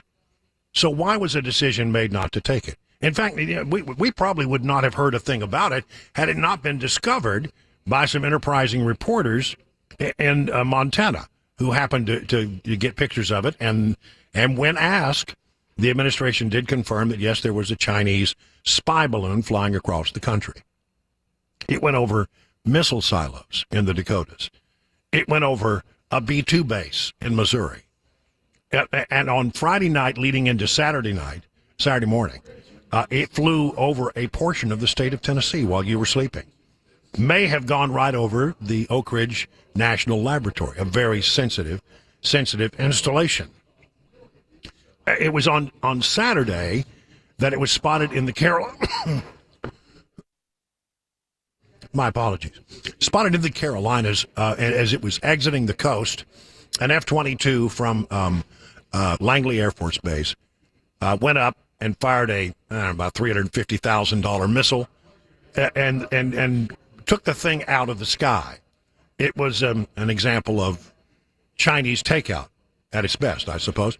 So you have that, and apparently using the missile, they destroyed the balloon. But if you look at the high-def pictures, this is where a lot of reporting gets a little off, I think. It's very clear that the heavy payload that was suspended beneath that balloon fell to the earth. It broke loose of the balloon, so the balloon floats down. The remnants of that balloon, the actual fabric or material or whatever made up the balloon, it takes a long time to come down because it's picking up air currents, it's floating, it's wafting, it's going. But the substructure, that heavy payload that it was carrying, well, it fell at terminal velocity, which is about 120 miles an hour, give or take a little bit, depending on how much drag the thing was picking up. Hit the water at about 120 miles an hour. Some parts of it broke loose, no doubt, and remained on the surface. Other parts went straight to the bottom of the ocean. And so they missed their opportunity to get, at least initially, some of that information that would be in that very important payload beneath the balloon. The Biden administration then sent somebody out to speak or whisper to a reporter and say, well, this is not the first time this has happened. This happened 3 other times during the Trump years. There was just one problem with that. the former President Trump, his Secretary of State, his Director of National Intelligence, and a whole host of people who are in a position to know these things were very quick to come out and say, no, we don't know anything about that. That never happened. And it was then later in the day, and this is, again, not being widely reported, that a federal official from the Biden administration came out on the record, and without being, I guess, not on the record, on background, and said, yes, it is true that it happened during the Trump years, but you know what? We didn't catch it in real time, and we only recently have put together an intelligence analysis that says that happened. It flew over the state of Texas. One assumes, based on this, that it flew over the southern tip of Texas, and also then across Florida. The President of the United States has said very little about this, has never explained it. Maybe he'll do so in the State of the Union. But at the White House press briefing today, Karine Jean-Pierre was asked questions about it, and she seemed to really struggle to provide any kind of sensible answers to reporters' very reasonable questions. Administration officials said that after the balloon was shot down, there were communications between the administration and their Chinese counterparts, kind of detailing maybe rationale on the why. Can you talk about how you guys are thinking through the next steps in this relationship, given the cancellation of Secretary Blinken's visit, and obviously that seemed to be a pretty brazen act over the course of the last week? So look, our approach with China has been pretty clear, and we've been very clear about this, and it will continue to be calm, resolute, and practical. That is not going to change on how we're going to move forward with our relationship with China, with our diplomatic conversations as we move beyond this. The President has been clear. We have been and will continue to keep open lines of communications with China. As you mentioned, Blinken and Jake Sullivan and many others have continued those dialogues, especially after last week. In fact, like I was mentioned, there was multiple levels of conversation about their surveillance balloon, and again communicated directly with China after we took our action to bring the balloon down. So again, multiple channels of communication that will continue. China's, we believe, irresponsible action were visible for the American and the world to see. Not only that, at the same time, a second PRC surveillance balloon was seen traversing in Latin America. That's one thing that you all reported, and it's up to China to show it is serious about its words of being a responsible country, that it wants to build on the meeting that the President had with President Xi very recently. And so it's up to China to figure out what kind of relationship that they want. And as you know, yes, Secretary Blinken did postpone his trip. It was not canceled. And when the time permits, we'll see that trip back on the books. But again, it doesn't change our what we are trying to do and how we're trying to move. You notice how she talks in circles? Isn't that something? Now, keep it going. I want to hear a little bit more of it. Spoke just off of Air Force One. He seemed very definitive in making clear that he was the one who said explicitly, I want this to be shot down. The military leaders suggested wait. Was that a reflection of perhaps some frustration in terms of the political attacks you guys have gotten from Republicans who said this should have happened on the front end as opposed to the back end? Well, just a couple of things. I know there was a TikTok that went out to all of you from the National Security Council that was pretty detailed on how everything kind of broke down for the past week and how things flowed. I'll give a little truncated version of that. On Tuesday, the President, through the National Security Advisor, Jake Sullivan, directed the military to refine and present options to shoot the balloon down immediately. The President also directed the military and the intelligence community to collect against the balloon so that we would learn more about China's capabilities and tradecraft. At the same time, we protected against Chinese intelligence collection because we knew exactly where the balloon was going. The military recommended taking the balloon down over water, following the determination by military commanders. You've heard the rest of this. Here's the thing. She said that, and this is the thing that they're being very cute about, and not really cute. I mean, they're just not. They're sort of dancing around this one issue. They say we did things to mitigate its ability to gather intelligence. Now, you can hear that and you can think, well, what could they possibly, did they jam the thing? No, I don't think they jammed it. Did they somehow damage the transmitting capability of the balloon, not until it hit the water. When they say they mitigated the ability, I think what they're saying is we knew it was coming, so we were able to cover up things on the ground we didn't want the balloon to see. But we don't know exactly what kind of intelligence the thing gathered as it flew across the country. We don't know what it was scooping up. We don't know. Was it also scooping up audio communications, radio communications, military communications? What was it doing? Here's the bottom line on all of this. What we witnessed was a weak reaction from the president. I mean, and honestly, it doesn't sound like he would have even suggested that they shoot the thing down had it not already become public knowledge. I don't think he would have done it. I think when he became aware that the public was learning about this and that the story was being confirmed, they had to do something to look tough. But I don't think it was his initial instinct at all. And so you've got a situation where a president has reacted in a very weak way.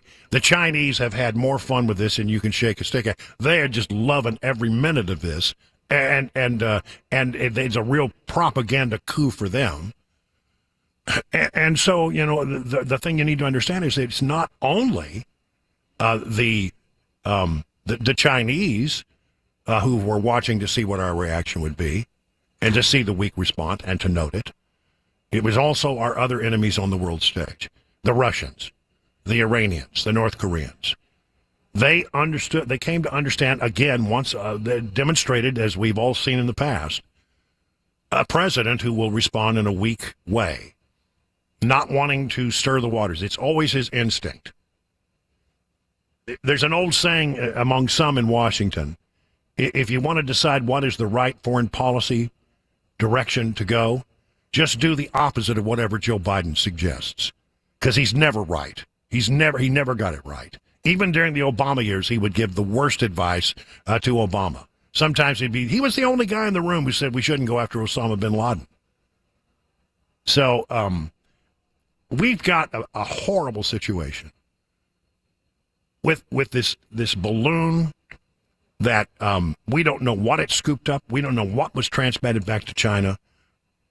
We didn't do the right things to be able to recover it so that we can analyze it. It's at the bottom of the ocean, broken up in little tiny pieces, no doubt. So there we have it. A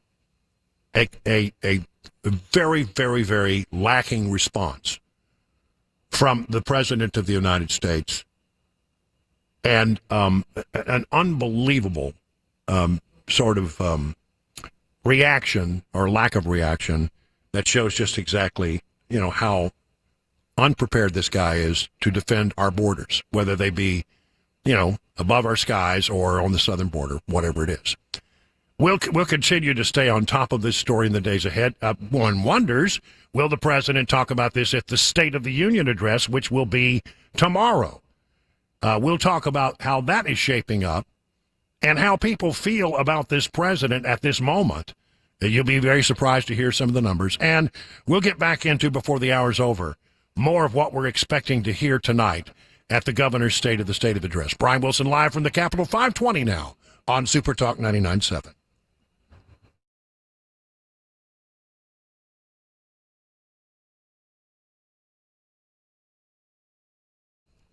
All right, why shop DT McCall's? Well, main reason, huge selection of appliances, furnitures, mowers, whatever you need for your home, you're going to find it at DT McCall's. Free delivery. How many times have you purchased an appliance, then paid extra for the cords and the hoses, paid extra for delivery, paid for the haul away of the old thing? And you know what? Sometimes it's not such a good deal when that happens. At DT McCall's, you get free delivery, free setup, and free haul away. In other words, the information they give you when you order the thing is real. And it's a good price, and it's a real price. They won't be jacking you up. DT McCall's a family-run company over 100 years. You don't make it 100 years without treating people right. And DT McCall's, whenever possible, sells and products that are manufactured in the state of Tennessee. So find out about all the things they can do at DT McCall's for your home by going to their website, dtmccalls.com.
An active barricade situation has now ended after about 10 hours. That was in Columbia, Tennessee today.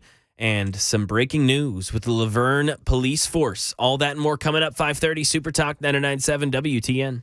Yeah, I saw that, and I'll leave it to you to bring our audience up to speed on the Laverne thing. But that is immensely interesting, I'll tell you, Mac Morey. It is now 25 minutes past the hour of 5 o'clock on Super Talk. I'm Brian Wilson, and you may hear some background noise because those noisy TV people are over there doing their stand-ups here at the Supreme Court chambers on Capitol Hill. They're good people, but they're over there doing their TV thing. And so we're all here for the big State of the State address, which will take place tonight at 6 o'clock. At 6 o'clock, you will hear the speech delivered without commercial interruption right here on Super Talk. And we'll be back at the end to sort of wrap things up, put a big bow on it before we push things back to Mark Levin. One quick thing that I want to talk about is that we got the State of the State tonight. Tomorrow in Washington, it's the State of the Union. And there's a lot of polls that's coming out to say, well, how do people view this president as he steps to the podium to deliver his address on the State of the Union? According to a new poll from the Associated Press, 37% of Democrats say they want this president to seek a second term.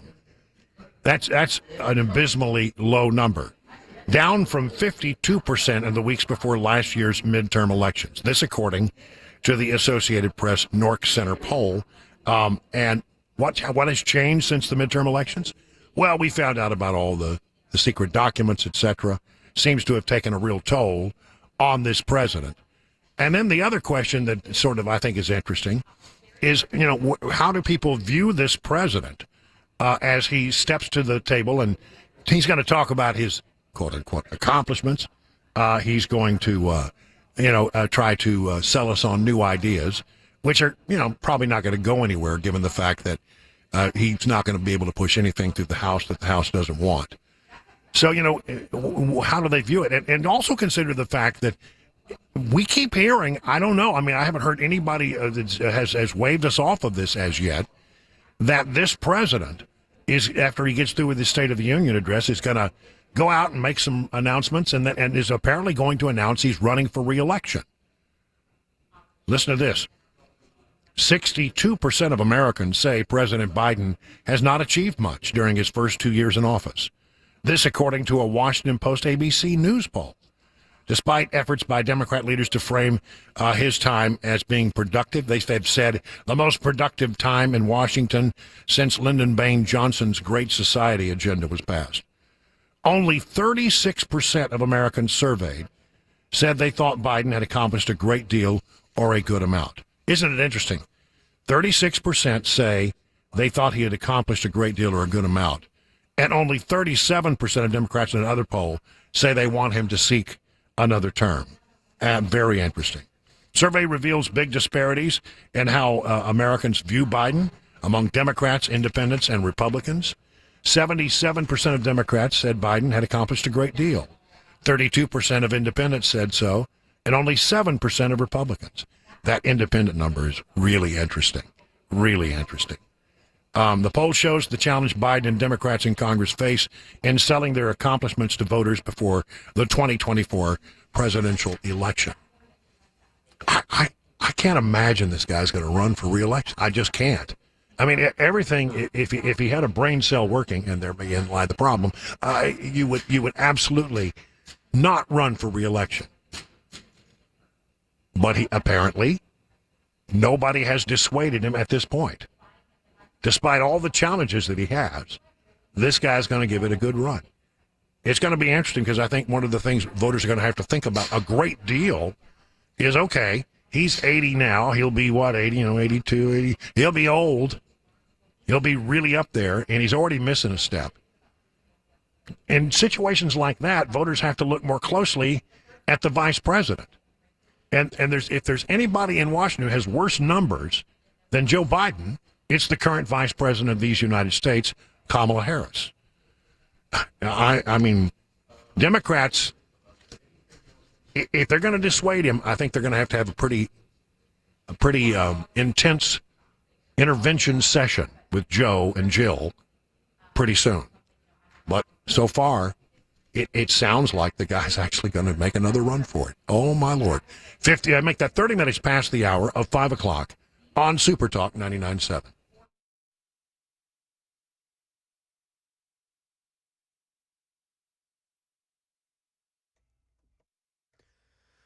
Minutes after the hour of 5 o'clock, I'm Mac Maury with your top stories. Right now, 60 degrees in Nashville. Weather and traffic coming up just a few minutes away.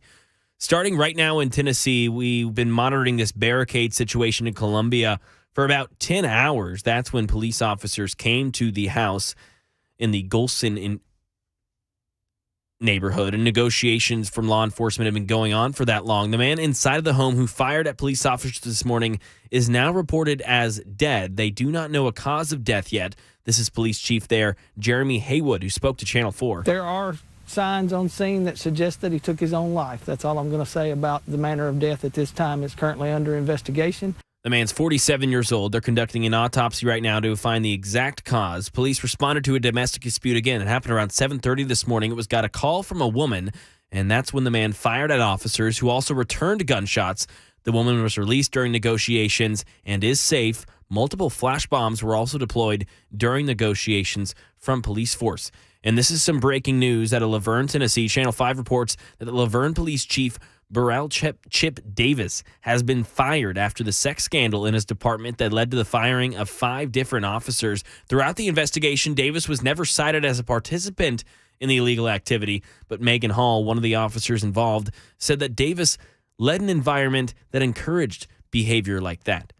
And some Tennessee lawmakers are voting today on a bill that would make it illegal for drag shows to be in places where children can attend. Some of these performers have argued against the proposed legislation, saying, quote, "Not one of our performers on any of the buses downtown has ever shown more skin than a Titans cheerleader on a Sunday afternoon," end quote.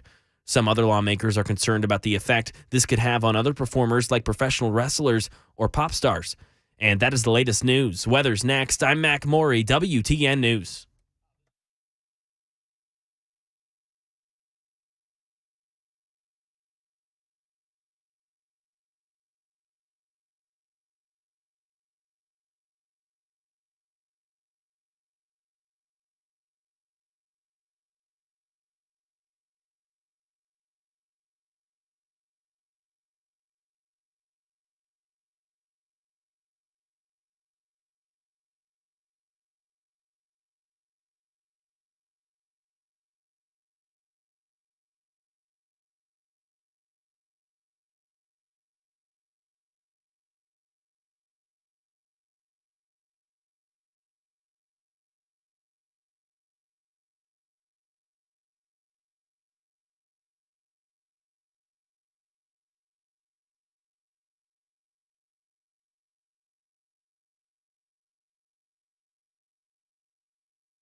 Grace Point Healthcare delivers medicine affordably with menu-style transparent pricing. You'll know how much it's going to cost before the care is delivered. Smart Care plans, that's what they're known for. Just $69 a month, you get unlimited office visits and free basic labs for the entire family. You go to a sort of a premier Smart Care plan, cost a little bit more. You actually get 2 home visits when you need one. I mean, who does that? Well, Grace Point does that. And because they treat the whole family, even newborns, they have family plans as well. You take these Smart Care plans and you marry it with a high deductible insurance plan, could save you and your family hundreds of dollars. At Grace Point, they take their time with each patient. They see you the same or next day. There are no long wait times or crowded wait rooms, and they treat naturally whenever possible. It is also a military vet-owned practice. Grace Point Healthcare is on Main Street in Franklin. Call this number, 599-6868. That's 599-6868 to schedule a visit.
It's 37 minutes now past the hour of 5 o'clock on SuperTalk. Brian Wilson, your friend and radio buddy, sitting here in the historic Supreme Court chambers inside the Capitol building today. That's why we may sound a little different. You may hear some movement about this. Is the media center where we're waiting the governor to deliver his State of the State address tonight at 6 o'clock, which we will carry live here on SuperTalk 99.7 W10. I don't know, about 22 minutes, approximately 22 minutes from now, without commercial interruption. And there's apparently the news is going to be, we are told, we have some of it locked down, discussion about, building these so-called choice lanes and how he would like to use public and private partnerships to ease the congestion on roadways in the state of Tennessee, as other communities have done. Specifically, apparently, they looked very closely at what was being done in the Dallas area. And then we will hear some ideas about how to go forward with education. And we will also hear, apparently, and this is the breaking news, we don't have it all locked down yet, but apparently the governor will propose tax cuts for citizens of Tennessee. And since we don't have a state income tax, it'll be interesting to see how they're going to make that all happen. But apparently the thinking is we've got a big surplus. We've got enough to cover, rainy days. Maybe we ought to try to give some of this back to the men and women who live in the state, who are citizens of the state of Tennessee. So we'll see how that will actually manifest itself and how it might be done. It will be very interesting to see that, and we're hoping to get that. Again, that will be coming up at the top of the 6 o'clock hour, where you will hear the governor's speech live. Now, to get on some of these topics that we've been trying to get more about, and what stuff that really does impact your life. When you start talking about traffic, I mean, right now, within the sound of my voice, there is somebody stuck in traffic, and it's bad. And the way that they need to fix that is, of course, to build new roads, but new roads are expensive. So this idea of public-private partnerships, where private enterprise builds the road and charges you, and you get the choice to pay a little something if you want to take the choice lane, or to stay in the lane that you're in. But one way or the other, the more people who take the choice lanes, the easier it gets for the people who are in the regular lanes. Here is Commissioner of Transportation Butch Ely talking about that earlier today on The Drive. The governor did cast a vision 4 years ago on what he wanted to accomplish, and today, we're leading the nation in many ways, and the budget is a reflection of priorities of a state. Right. And so we certainly want to continue to lead, and one of those in this coming term for the governor will be to modernize our transportation system. And so we're excited about that. One of the things that we're going to be asking the legislature to consider is authorizing us to do public-private partnerships. And what that allows us to do is to get private sector funding into the state of Tennessee to be able to build new roads that would be additional to what we have now, and that will allow us to do these choice lanes that you've heard about, that many other states are currently doing, like Texas and Florida and other states that are allowing people to choose to get into an additional lane that will allow them to get to where they're trying to go faster. I think in the initial rollout of this, there was a lot of confusion among people who live in Tennessee. They thought, you're talking toll roads. I mean, many people have been in states where you have a toll road that goes from point A to point B, and you have to go to a toll booth and throw some money in before you can get on that toll road. But that's not really what we're talking about here. This is taking what the existing roads we have and adding lanes that will be paid for by the private sector as a business, and that will somehow give people an opportunity. If you want to get home 20 minutes earlier, you take the choice lane, right? And what that does is it gets you home quicker, but it also takes the load off the main lanes. Exactly. So everybody gets a little bit of a break. Is that the best solution long term, or is it just one that we can afford? Well, you're exactly right. There has been confusion, and I think it's important to clarify that, in that these are not your traditional toll lanes where you have to get in it at the beginning, and everybody on this road is paying a toll. This is a choice that will be an additional lane that you get in to be able to get to where you're going faster, and people make that choice every day as part of that. And this works in other places. Have you looked at other places where it has been a successful? We've looked at a number of other places. The governor asked me to take a scan of the country, really, and see what have other states that have already been where we're headed, what have they experienced? What are the lessons learned that they have learned? And so what we have found that the single biggest thing that all these other states have that we do not have are these public-private partnerships that allow these choice lanes to occur. And it allows everybody to participate. And as you said, it also benefits the other lanes because as the choice lanes carry people faster, it also creates a better experience for all the other people in the other lanes. Yeah. But any other approach where, like, okay, the state of Tennessee is going to build new highways.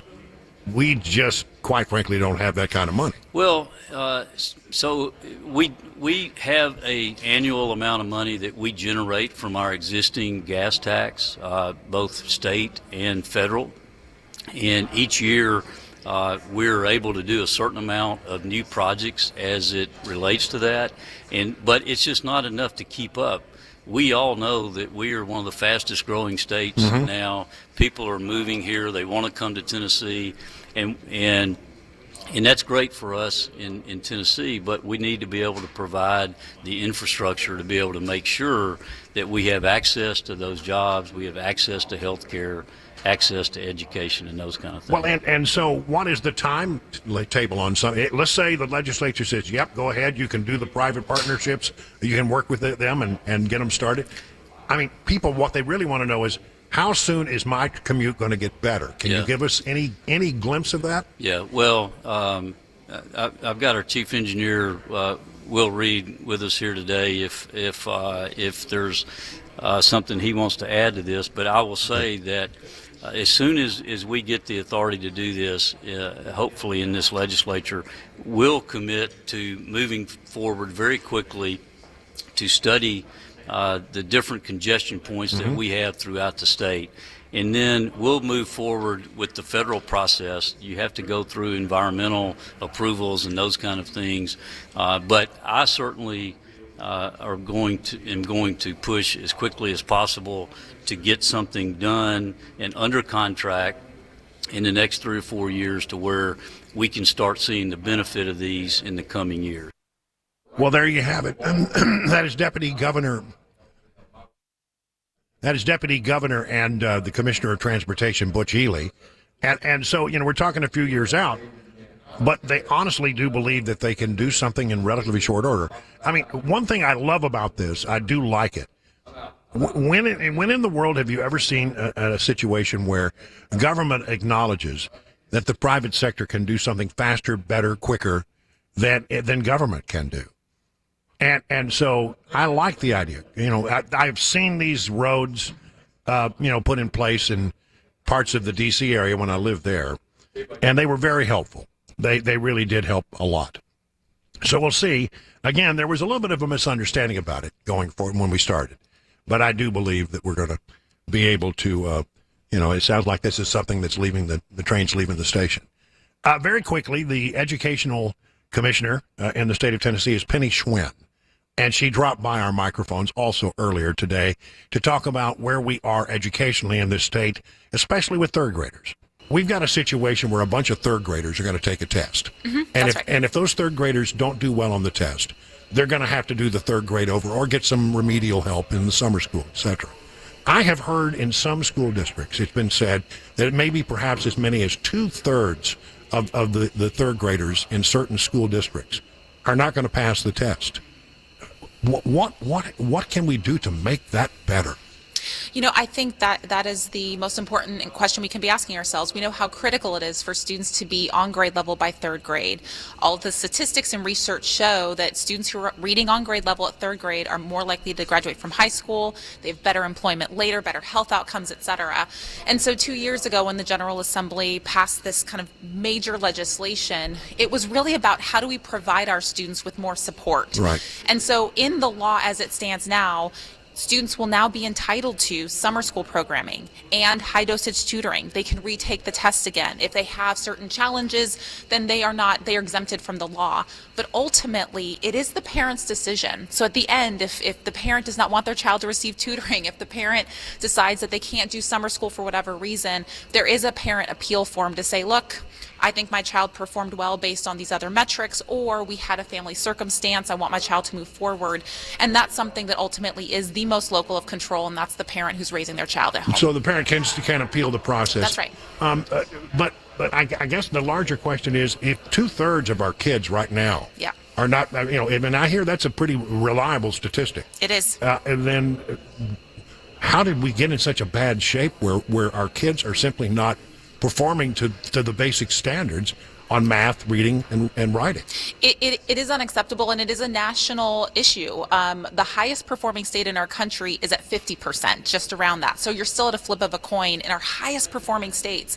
And so in Tennessee, we've come a long way. So when we think about kind of the work that's been done under the Literacy Success Act, what our districts are doing now, frankly, the pace of recovery coming out of COVID, we are showing that we are accelerating and moving forward. But we have a long way to go. Some of our districts, we're talking about 20 to 30%. Some of our districts, we're talking about 80 to 90% of students. Yeah. And that's serious. And it's serious about when we think about our economy, because those are the future folks who are going to be working in jobs, and businesses need us to really step up. These investments matter a lot. And frankly, the accountability and the support both have to be in place. I think you'd agree with me that we, and everybody I talk to in education says the same thing. And when you get to be about 9 years old, when you're in the third grade, it is really critical that you have sort of the basics down.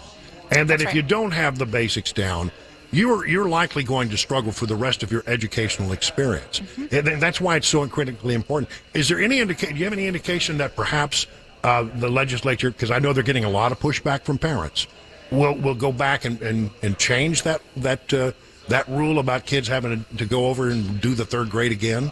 Yeah, I will never speak for a General Assembly, what they may or may not do. But, I've heard a lot of things. I've heard, predominantly the General Assembly and the governor's office and lots of folks say, we want our kids reading on grade level by third grade, period. And sometimes the decision making and what we have to do to ensure that happens is really tough. And so you look at states like Mississippi and Florida who have passed similar legislation. Ours provides a lot more supports. I think those states are a little bit more about retention. They held the line. It was really hard, and it's just a matter of whether or not Tennessee feels this is the right law and the right time. That's Penny Schwinn, the Commissioner of Education for the state of Tennessee. It is now 5:50 on SuperTalk 99.7 WTN.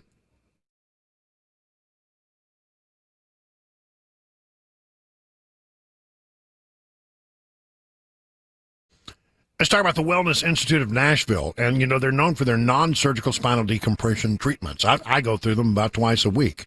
It's done me a lot of good.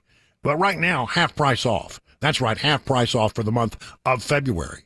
No excuse now. If you've wondered, what can it do for me? This is the best chance you get. No surgery, no injections, no addictive painkillers at the Wellness Institute of Nashville with Dr. Kevin Mitchell.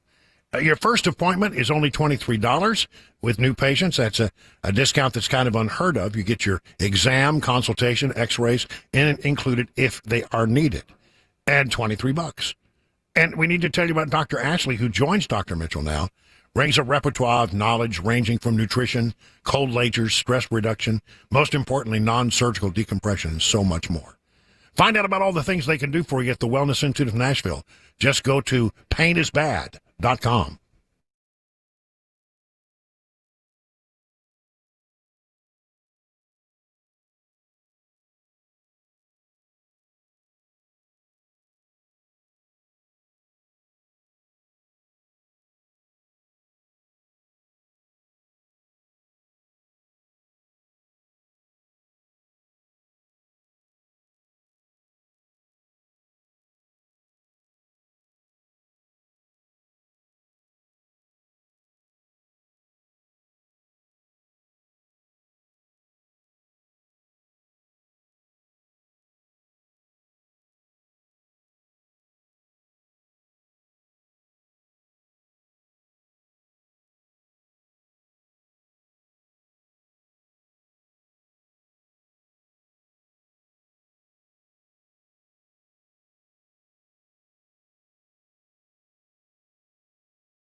Governor's State of the State address straight ahead. In the meantime, Eurofix has a very different business philosophy. They staff all of their locations with more staff than the average auto repair shop, just so they can be ready when your emergency pops up out of nowhere. Have you ever noticed how hard it can get a right now appointment in some places for vehicle repair? Some dealers can be more than 2 weeks out just to get an appointment, but not at Eurofix. Eurofix has been offering quality repairs that beat the dealer without dealer pricing since 1999, plus a 3-year nationwide warranty and the staff to fix your car and fix it now. If you're tired of waiting forever to get your car in the shop, call Eurofix. Owner Aaron Stokes says we are never too busy for our customers. We are here to take their pain away. Eurofix repairs all European cars, and Eurofix says yes to speedy repairs when others cannot do that. Family owned for 24 years. Call 844-EUROFIX or visit myEurofix.com. That's myEurofix.com.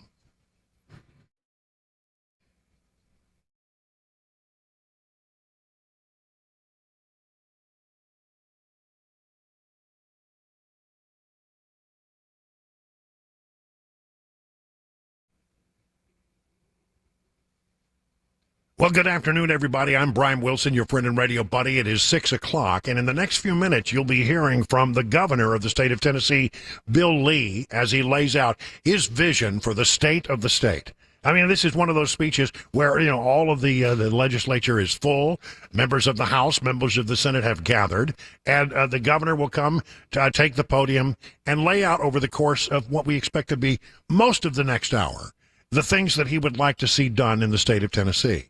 The thing about it is, with a Republican governor and a Republican legislature, supermajorities in both, you have a situation where likely the things that he proposes have a pretty good chance of becoming law. And when they become law, they are things that actually can impact your life.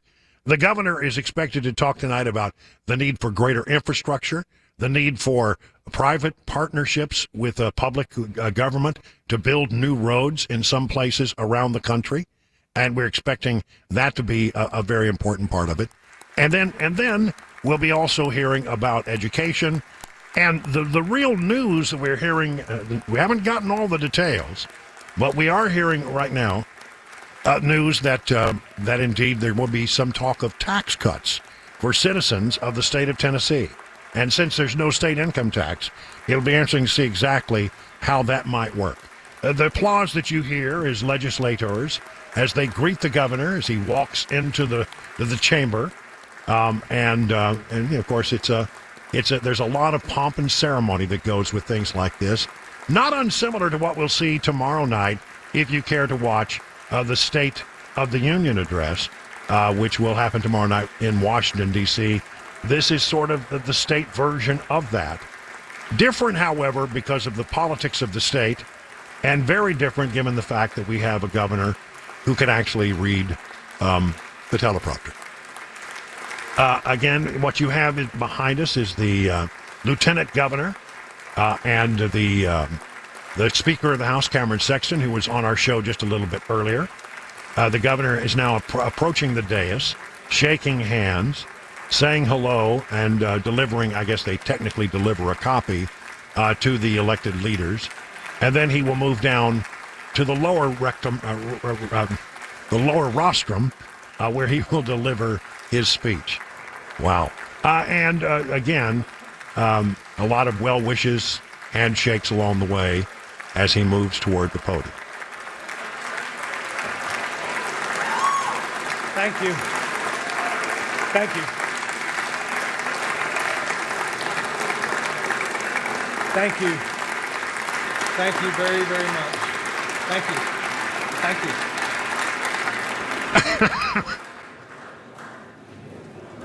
you. Members of the General Assembly, it is our distinguished honor to present to you the governor of the great state of Tennessee, the Honorable Bill Lee. Thank you, Cameron.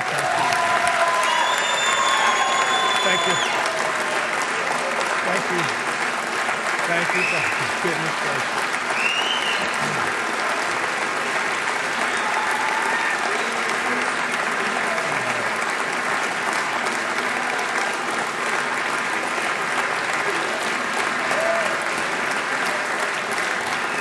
Thank you. Thank you very much.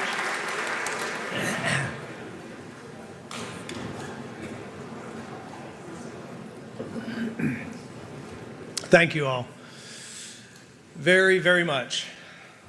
Lieutenant Governor McNally, Speaker Sexton, Speaker Pro Tem Hale, Speaker Pro Tem Marsh, members of the 113th General Assembly, constitutional officers, justices, cabinet members, and staff, and my family, thank you for being here. Friends, I am proud to serve Tennessee alongside you as we serve the people that we love so much. And to those of you who are new to this General Assembly, I want to welcome you and thank you. You have accepted a call to serve, and I've come to realize just how valuable and how important that is. And you may or may not agree with everything that everyone does in this hall. You certainly won't. But I can tell you that I genuinely look forward to working with each one of you as we serve the people of this state. To those of you who are new to this assembly, you have accepted a high calling, and I want to say thank you.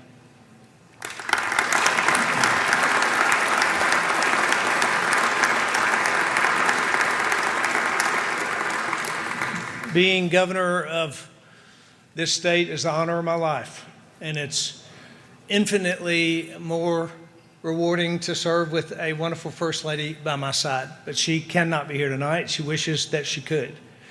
She is starting on the next stage of her journey, and we want to thank all of you in this chamber and all across the state who have reached out to us, who have prayed for us, and who have supported us, along with many Tennesseans who go through trial.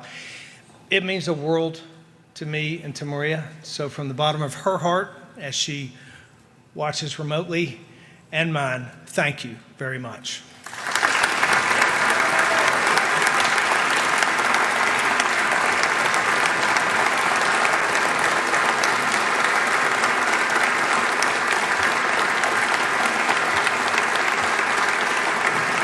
Thank you. Thank you. Thank you. She thanks you for that. 2 weeks ago, I took an oath to uphold and defend the constitutions of Tennessee and the United States of America. And as I said on Inauguration Day, this halfway point is a good time to reflect, but it's an even better time to plan. Because our state is leading the nation has great expectations for us. What will future generations say about Tennessee in the year 2023 and beyond? And as a seventh generation Tennessean, I often think about the role that our state and her people have played in the great turning points of American history. From the courage of the early settlers and abolitionists to the leaders of women's suffrage and the civil rights movement, Tennesseans have long served as a guiding light in our nation's moments of transformation. One of the best examples is a man from rural Tennessee who was drafted to serve this country in World War I. On October 8th of 1918, Alvin C. York stood behind enemy lines on the Western Front. And his platoon had suffered heavy casualties. In fact, there were only 7 men left with him, and they were outnumbered by hundreds of Germans. But Sergeant York took command of the 7 American soldiers and won the battle. That day, a rural Tennessean earned the Congressional Medal of Honor, and he returned home to Fentress County an American hero. Sergeant York stepped up to lead when our country was counting on him. And tonight, we are fortunate to be joined by his grandchildren, retired Colonel Gerald York, Deborah York, and Angie York. Please stand and be recognized. Thank you.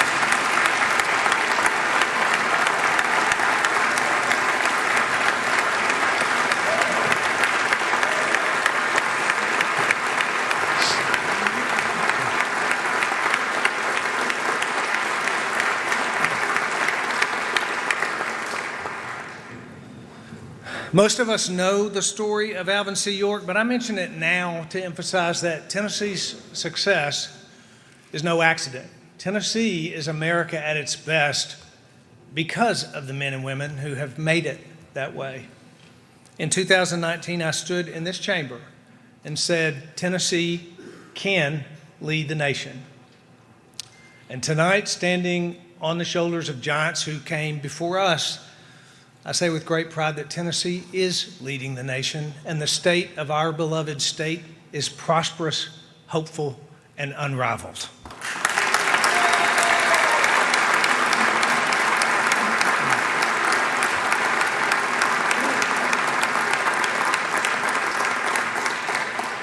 Ford Motor Company could have picked any state in the country, but why did they choose to plant their roots in West Tennessee? In-N-Out Burger, iconic family-run company, of all the states they could have picked, their new hub and first footprint east of Texas is coming to the volunteer state. Why Tennessee? Because American people know a leading state when they see one. And that's why people and families and companies are moving here in record numbers. Our investments in public education and workforce development and safe schools and our commitment to freedom and to families have all earned national recognition. And our commitment to this high quality of life doesn't stop at the borders of our big cities. In fact, it begins in the most rural areas of our state.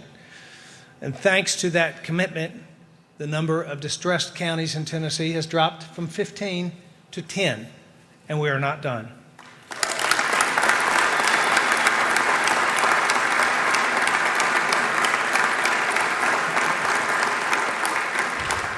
And all of this has paid off in the form of thousands of new jobs and historic economic development, creating more opportunities for every Tennessean to have a better job, a better school for their kid, a safer neighborhood, a stronger family, and a brighter future. So to continue leading the nation, I'm proposing a legislative agenda and a budget that will focus on the fundamentals that put our state in this enviable position in the first place. Tennessee has a legacy of fiscal responsibility that has allowed our state's economy to flourish. The same cannot be said for every state in this country. Economic pressure is building, it's hitting the pocket of every American family. And at times like this, many states are forced to choose between raising taxes or creating debt, but not Tennessee. Decades of smart fiscal stewardship have enabled us not only to weather national storms, but do so while maintaining a healthy savings account and cutting taxes for Tennesseans. So this year, we're cutting taxes again.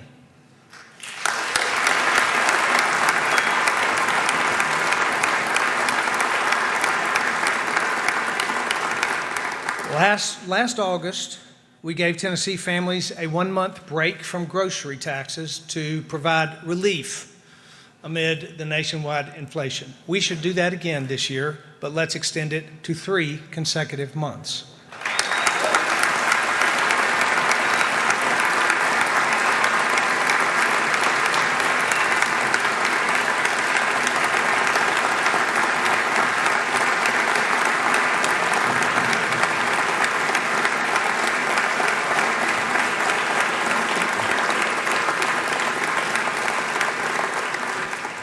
I'm also introducing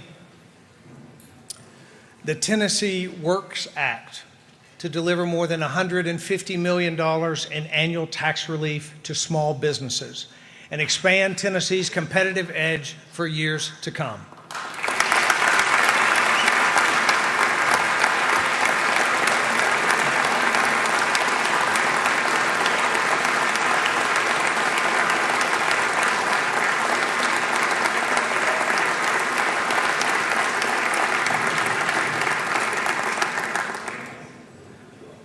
When companies want to relocate, one of the things they look at is a state that can guarantee stability, and Tennessee's Healthy Rainy Day Fund is one of our greatest strengths in that endeavor.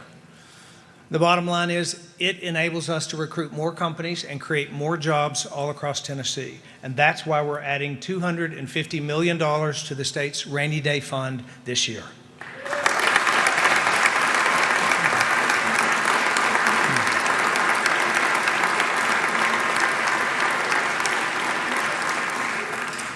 Before I move on, regarding fiscal responsibility, for decades, it's the General Assembly in this state that has been committed to a balanced budget that also recognizes the priorities of Tennesseans. You should be commended for that. You should get credit for that, and I want to thank you for that. Thank you.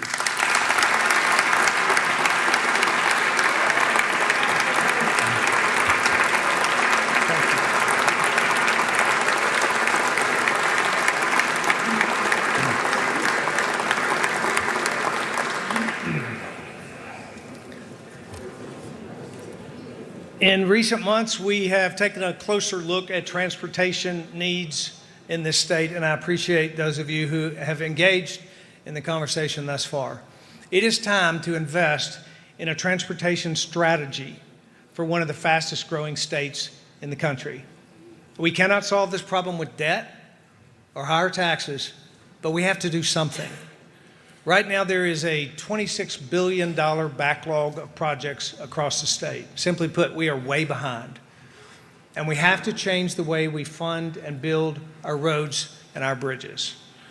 We know that we have to tackle big urban projects, but if we don't change our strategy, we also know who will end up paying the price, our rural communities. And that's why I'm introducing the Transportation Modernization Act, a plan to engage public-private partnerships, to build additional choice lanes on urban highways, to ensure electric vehicle owners pay their share in maintaining our roads, and to provide a delivery model that builds rural and urban projects faster, all without the burden falling on Tennessee taxpayers.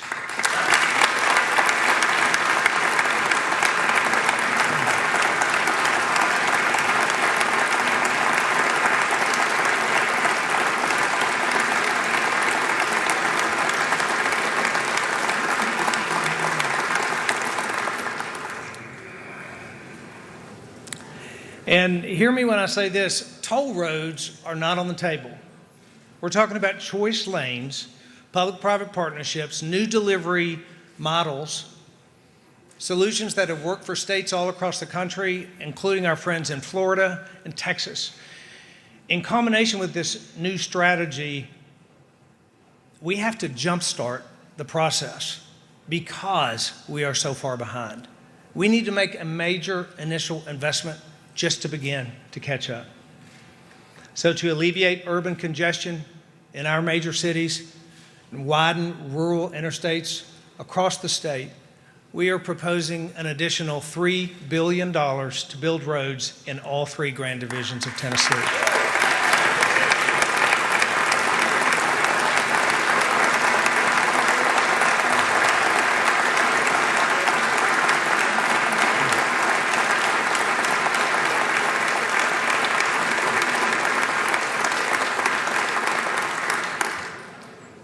And with that, along with that, we're also proposing another $300 million into our local highway program so that local communities can build and maintain the roads that they need.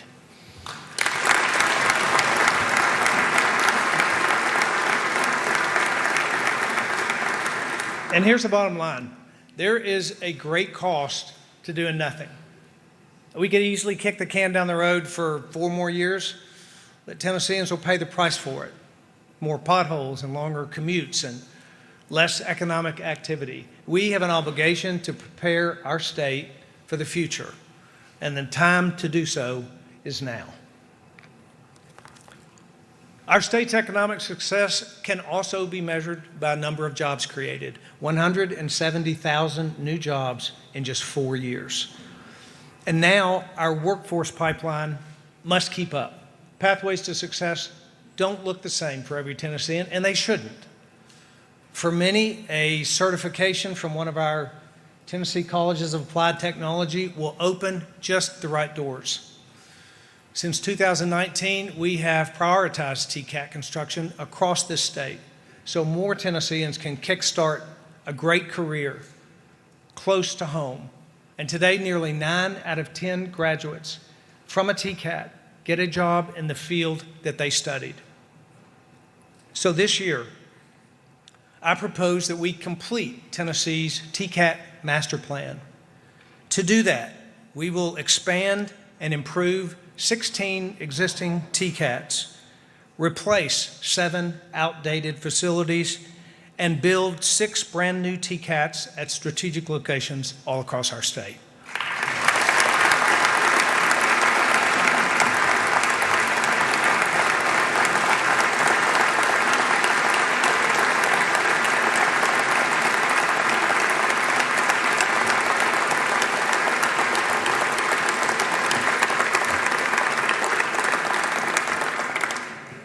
Our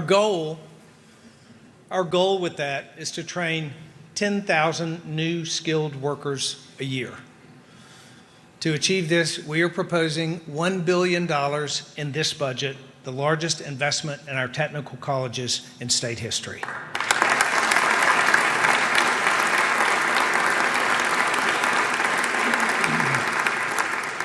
Meaningful work certainly does change lives, and we don't have to look very far to see the results. Tonight we're joined by Brad Bernard. Brad has lived in Morristown, Tennessee his whole life and worked at a local stamping factory for 33 years, but he wanted more out of his career. Brad was first introduced to TCAT Morristown in 2015 through an apprenticeship opportunity, and in 2021 he decided to enroll full-time and earn his diploma. Now at a young 54 years old, Brad's enjoying a second career as a programmer with McNeilus Steel Incorporated, a company that we recruited to Tennessee in 2019. This is why we invest in TCATs, and this is why we recruit great companies to Tennessee. Please join me in congratulating Brad Bernard on his success.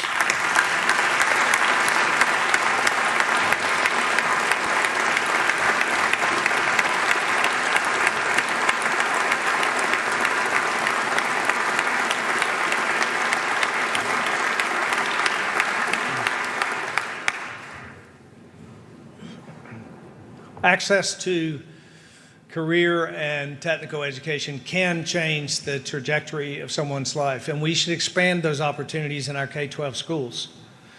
Starting with the GIVE Act 4 years ago, we've worked to create more vocational and STEM programs in classrooms across the state, and as a result, dual enrollment for high school students has nearly doubled. You've heard me say we should change the way high school looks in Tennessee, and we're well on our way to making that a reality. Last year, we reformed the public school funding formula for the first time in 30 years and invested in a historic amount to fund Tennessee students based on their individual needs.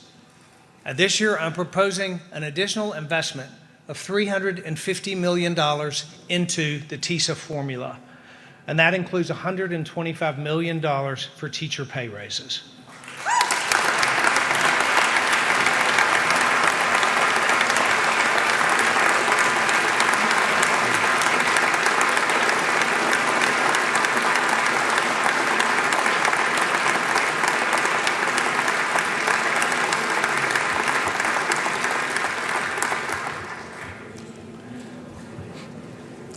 When I came into office, the minimum pay for teachers was set at $35,000. We're proposing legislation that, if it passes, will increase the minimum teacher pay by the time I leave office to $50,000.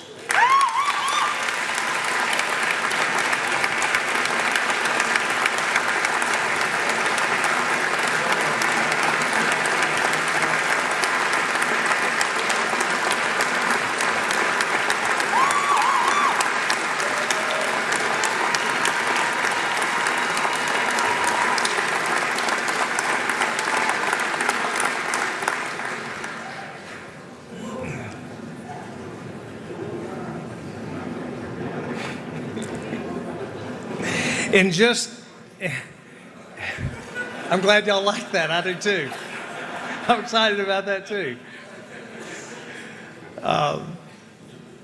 In just the last 6 months, there's hundreds of families that are living in underserved zip codes in our state that have had the opportunity to pick what they think is the best school for their child through our Education Savings Account program. Our ESA program is changing lives, and states across the country are following Tennessee's lead. I've always believed that we should strive to have the best public school system in the country and provide choices for parents. There are some who claim that you have to choose either or, but these two ideas are not in conflict. In fact, excelling in both is how we lead in education. I want to introduce you to some Tennesseans who are proof of that idea. Natalia Serrano, a fourth grader living here in Nashville, was struggling with reading and writing and rarely spoke in class. Her parents and her older sister could see that she was on a failing path.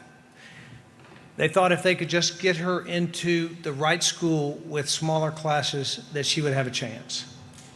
When we launched the ESA program, Natalia's family applied and were soon enrolled at Holy Rosary Academy.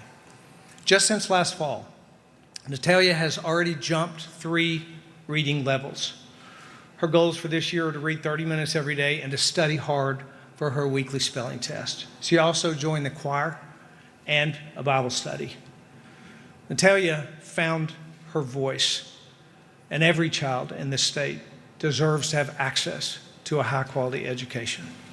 Please join me in welcoming Natalia Serrano and her family. We are so proud of you.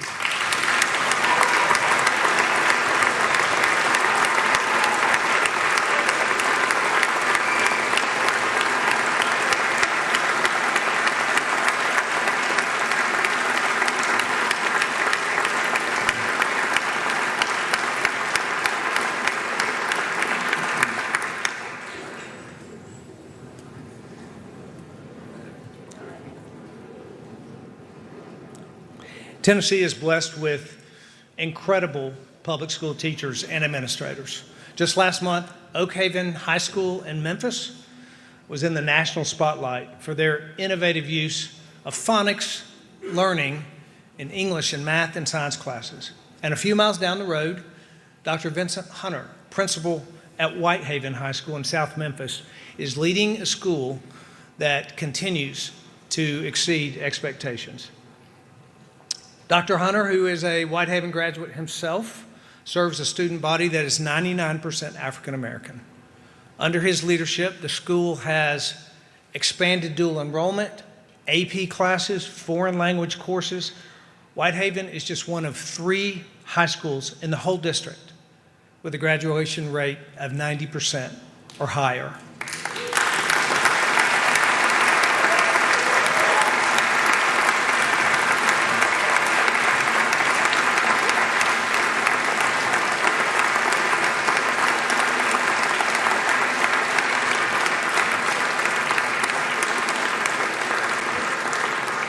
I had the honor of attending last year's spring graduation at Whitehaven. And let me tell you, I'm really encouraged about the future leaders of Memphis and our state when I go to a school like Whitehaven. You know, we have been in prayer, constant prayer, for the Nichols family since they tragically lost their son Tyree last month. Their courage, their compassion, and the compassion shown by the people of Memphis is a picture of hope. The graduates of Whitehaven High School, defying the odds and chasing their dreams, is a picture of hope. Memphis is an exceptional city, and I believe it has a bright future.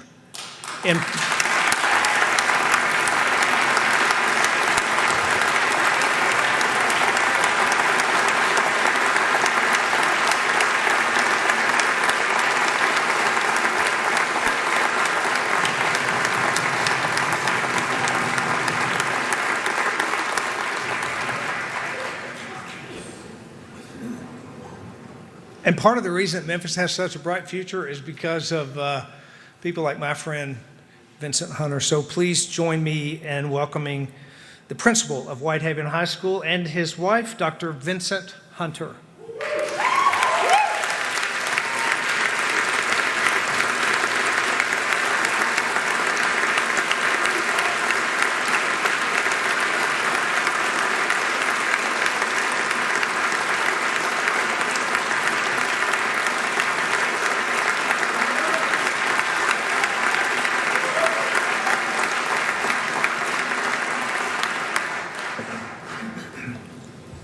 When it comes to learning loss, Tennessee has made great strides, but we have much that needs to be done.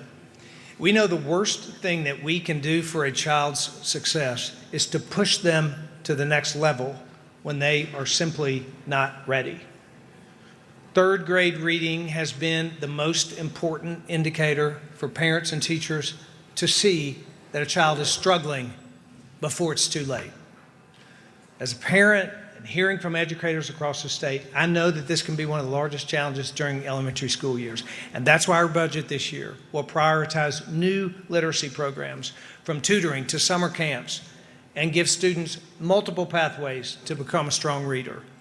The ability to read at grade level can determine a child's future. And our approach has to be about providing additional support so that every student is set up for success in the classroom and beyond.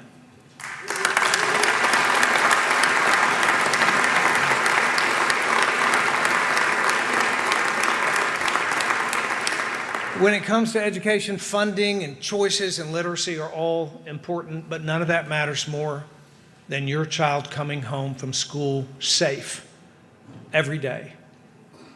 Since 2019, Tennessee has done a lot of work to strengthen school safety. We increased funding, we boosted mental health programs, we established a grant to place more than 200 school resource officers all across the state. Last year, I signed an executive order to engage parents and strengthen the relationship between schools and the local Tennessee Highway Patrol troopers who help watch over their communities. Every single person has a role to play in school safety. That's why we have a school safety toolkit for every parent. And we have the SafeTN app, where any Tennessean can report suspicious activity. And this year, we're doubling down. New legislation to enhance physical security in classrooms. We're also proposing funding to place at least one Homeland Security agent in each of our 95 counties. And here's why. A few months ago, a student at a high school in West Tennessee noticed something suspicious. The student reported their concern in the SafeTN app, bringing it to the attention of one of our Homeland Security agents in the region. The agent pursued the tip, and we have strong reason to believe that this prevented a real threat from becoming a real tragedy. Our review of the case showed that the SafeTN app worked as long as a Homeland Security agent is available to take the case. These agents specialize in preventing acts of violence and terrorism, and we should enhance their role in our school safety strategy.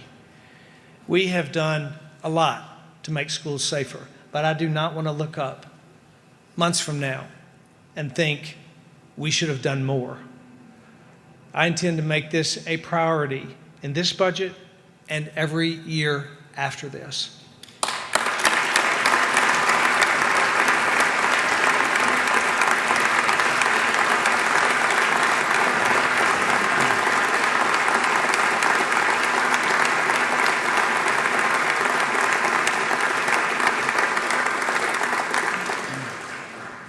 We know that public safety doesn't stop there.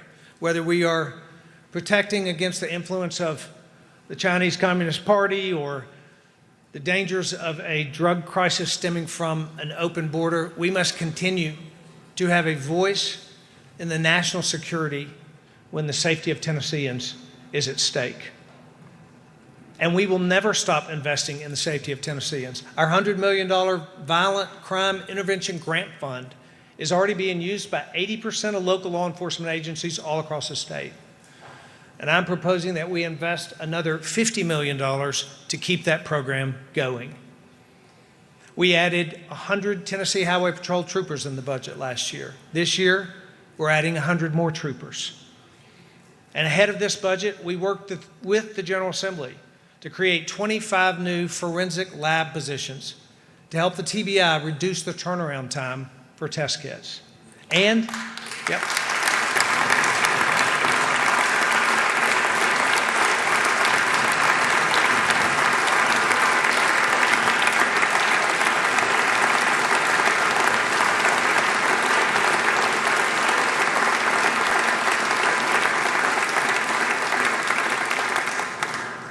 And we're also investing in district attorneys with additional funding for staff and a statewide system upgrade so they can take dangerous criminals to trial and ensure that justice is served.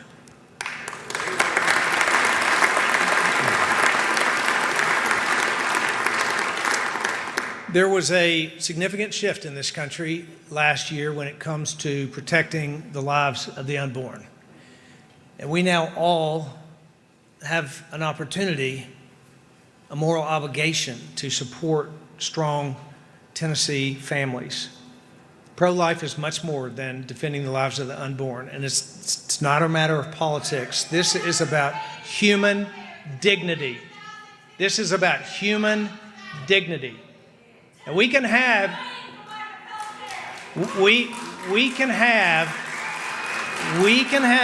a healthy debate.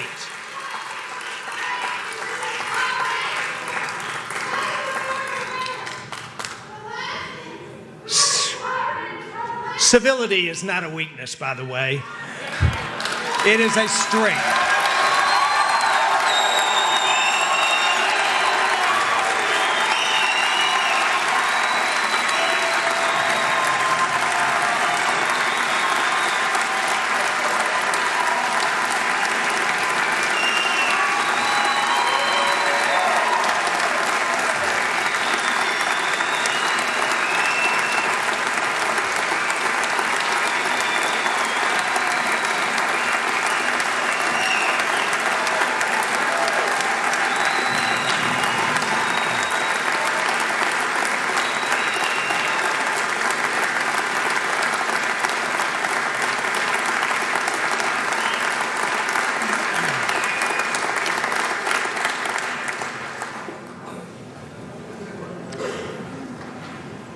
Now, we can and should have a healthy debate about policy specifics, but we can all agree that America is rooted in a commitment to human dignity.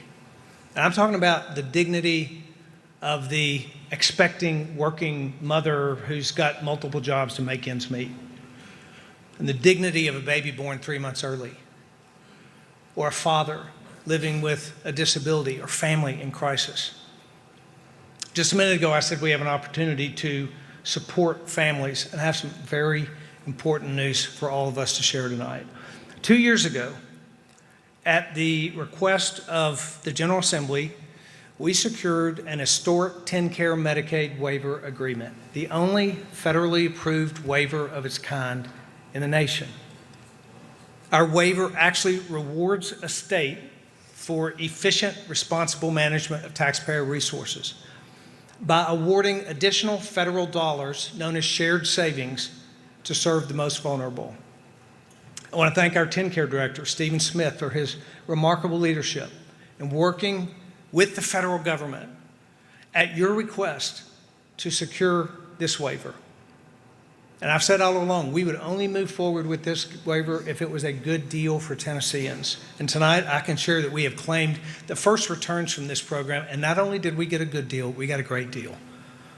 For the first year alone, Tennessee will receive more than $300 million of shared savings at no additional burden to Tennessee taxpayers.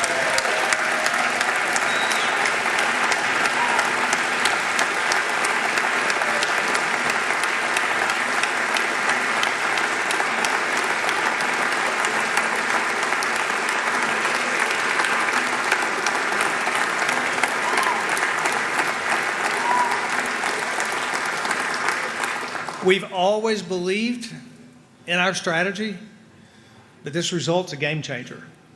Now, in the last 4 years, we have extended postpartum care for mothers to 12 months. We provided support for thousands more Tennesseans who are living with disabilities.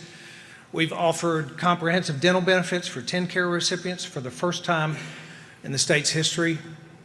And now, with a pro-family landscape in the background, using just the savings from this first year, we will further strengthen postpartum coverage, providing services to over 5,000 more mothers, close the coverage gap for parents, and reach an additional 10,000 children, in total offering services to nearly 25,000 more women, children, and parents in need.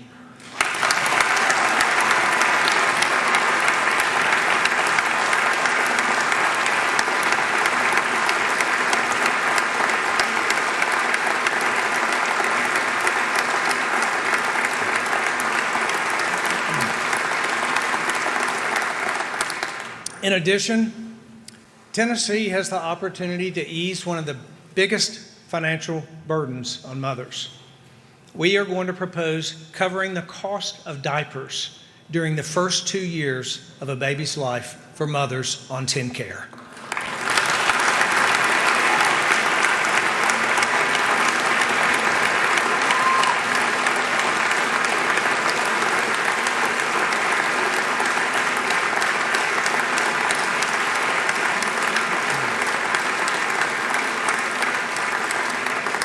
If that is approved, Tennessee will be the first Medicaid program in the nation to implement this kind of support. That is pro-life and that is pro-family.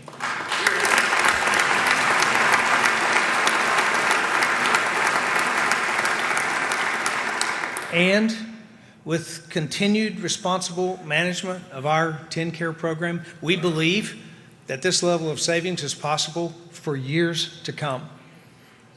And as such, we will work together with the General Assembly to develop a vision for TennCare's future. We have the opportunity together to expand more services, reach more families in need, improve rural health care access all across our state. And despite enormous criticism for those who said we couldn't or wouldn't, we're going to do exactly what we said we would do when we pursued this shared savings waiver. Expand services for the most vulnerable and provide those services to even more Tennesseans, and now that day has come.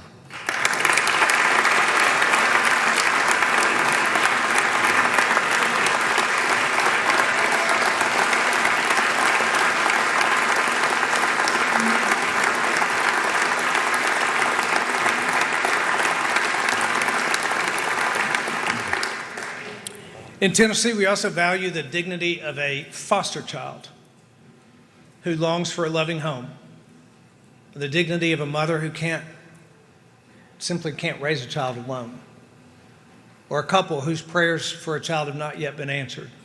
Last fall, we began working anew with our partners in the General Assembly to address the growing challenges in serving at-risk children in Tennessee, and quite frankly, across the country.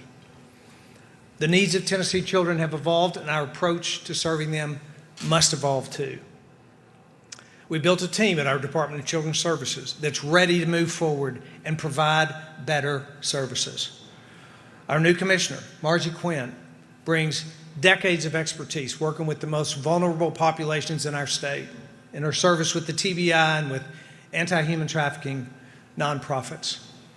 With Commissioner Quinn at the helm, we've already hired dozens of new qualified caseworkers. And DCS caseworkers have an incredibly difficult job, and they deserve our support. Last year, we provided 2 pay raises for caseworkers, and I intend to boost their pay again in this budget.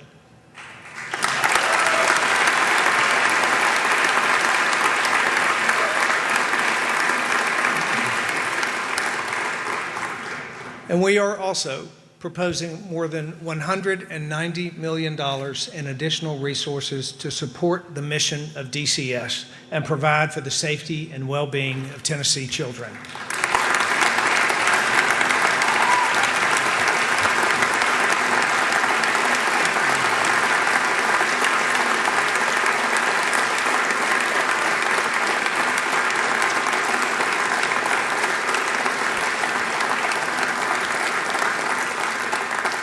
There is a lot more work to be done, but I believe we have the right plan and the right team in place to get it done. And this is all a part of our broader strategy to support strong Tennessee families. And we have big goals. In 2021, we launched Tennessee Fosters Hope. And this year, I'm proposing a new $10 million grant program to support the mission of foster and adoption nonprofits all across our state. Last year, Tennessee's budget funded ultrasound machines at crisis pregnancy clinics all across the state. This year, I'm proposing a $100 million grant program to partner with nonprofits that serve mothers and fathers and families during a crisis pregnancy.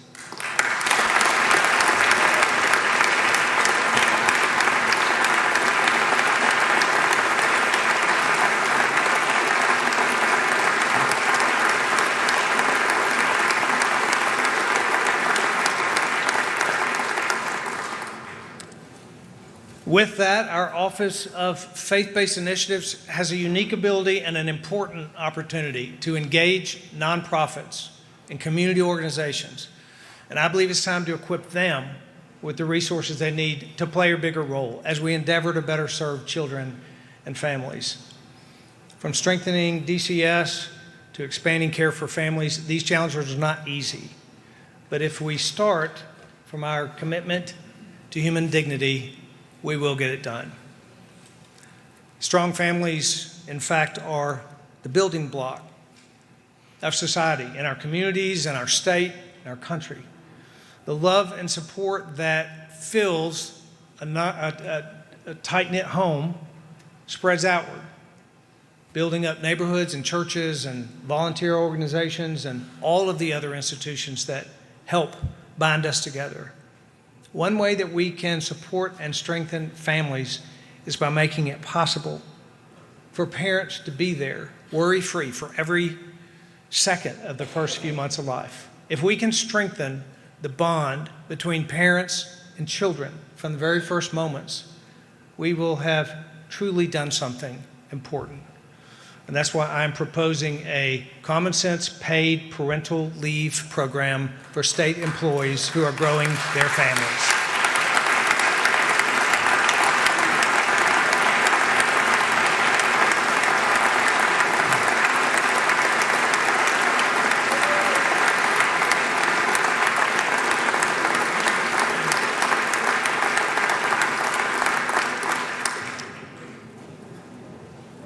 This is not a mandate on businesses. I believe every business owner should make decisions that are in the best interest of their employees. But our state workers are critical to Tennessee's success. That's why we increased the base pay for state employees last fall, and we intend to issue more raises this year. A reasonable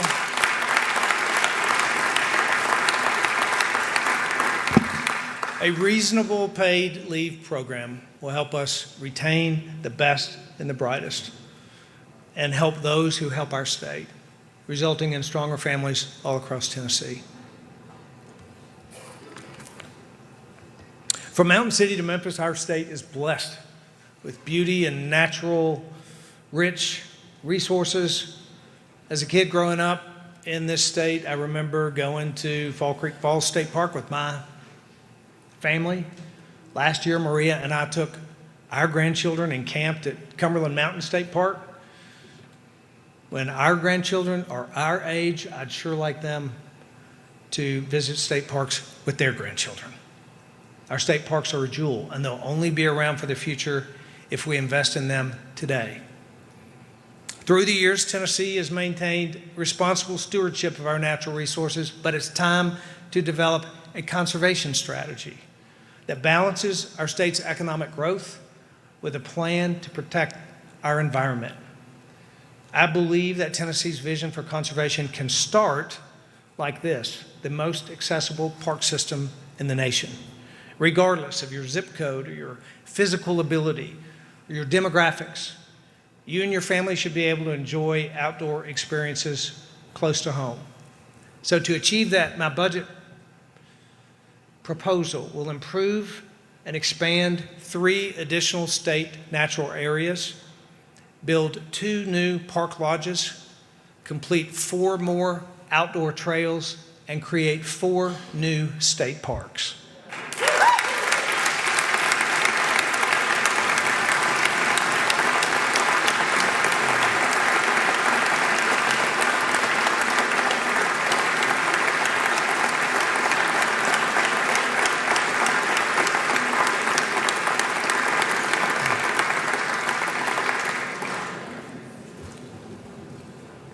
All across Tennessee, we have 175 former industrial sites called brownfields, where toxic waste has created the potential for an environmental hazard. And I believe we owe it to the people of Tennessee to clean this up. I'm proposing legislation to revitalize all 175 brownfields, to restore them environmentally, to prepare them for future use, and to make them safe for our great-grandchildren.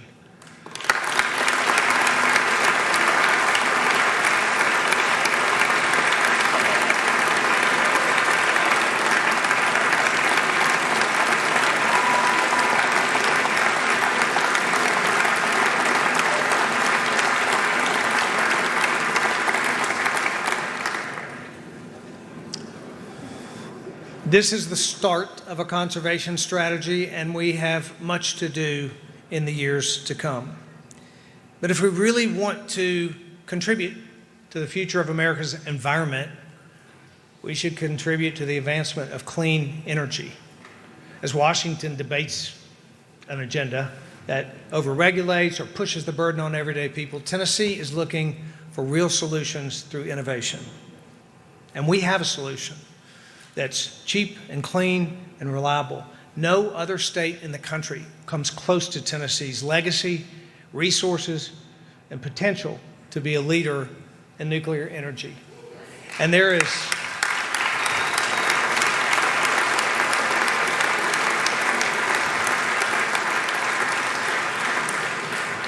is no long-term national strategy that doesn't include nuclear energy. That's why tonight I'm proposing $50 million in a nuclear fast-track fund to recruit companies to our state that will specifically establish a nuclear development and manufacturing ecosystem built for the future of Tennessee. We cannot pass up this opportunity. Tennessee can and should be the leader in nuclear energy for America.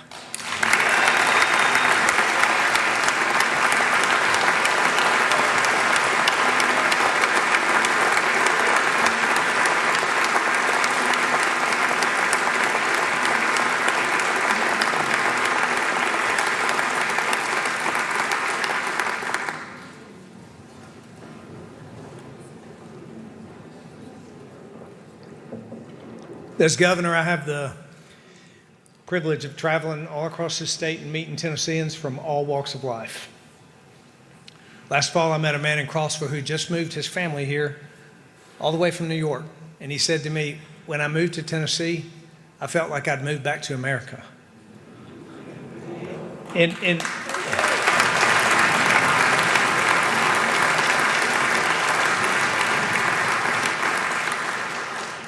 In many ways, our country is off track, but America's best days are not behind her. If the rest of the country can learn one thing from leading states like Tennessee, it's that when you trust your people, you'll succeed. The most elite, most educated people don't always know best. The everyday American people know best. And we have had crises in the last few years that have challenged that notion. But as long as we believe in we the people, our country will stay on this imperfect path to a more perfect union. Tennesseans have accomplished remarkable things in our 226-year history, and once again we are being called to be a guiding light and to carry the spirit that took our state from frontier to front runner. And so as I look ahead to the next 4 years, with 4 very challenging yet fruitful years in the rear view, I can see that we have arrived at a pivotal point. After winning the battle in 1918, Sergeant York and his 7 men marched back to American lines. York reported to his brigade commander. And in an effort to explain the unbelievable victory that he had just secured, York humbly said, "A higher power than man guided and watched over me." Perhaps the greatest lesson in Sergeant York's story is not found in the heroic actions on the battlefield, but in his incredible humility and in the way that he served after that when he returned home to rural Tennessee and relentlessly used his own success to make life better for future generations. As leaders, may we all be inspired to serve in that way. In my very first State of the State, I said, if we lead Tennessee well, Tennessee may well lead the nation. Tennessee is leading. The question is, will we lead in a way that lasts, in a way that our grandchildren are equipped and inspired to pick up where we left off? I believe that we can. And I look forward to pursuing that with all of you this year and 3 more years after that. May the Lord continue to pour out his favor and bless the people of the great state of Tennessee. Thank you and good night.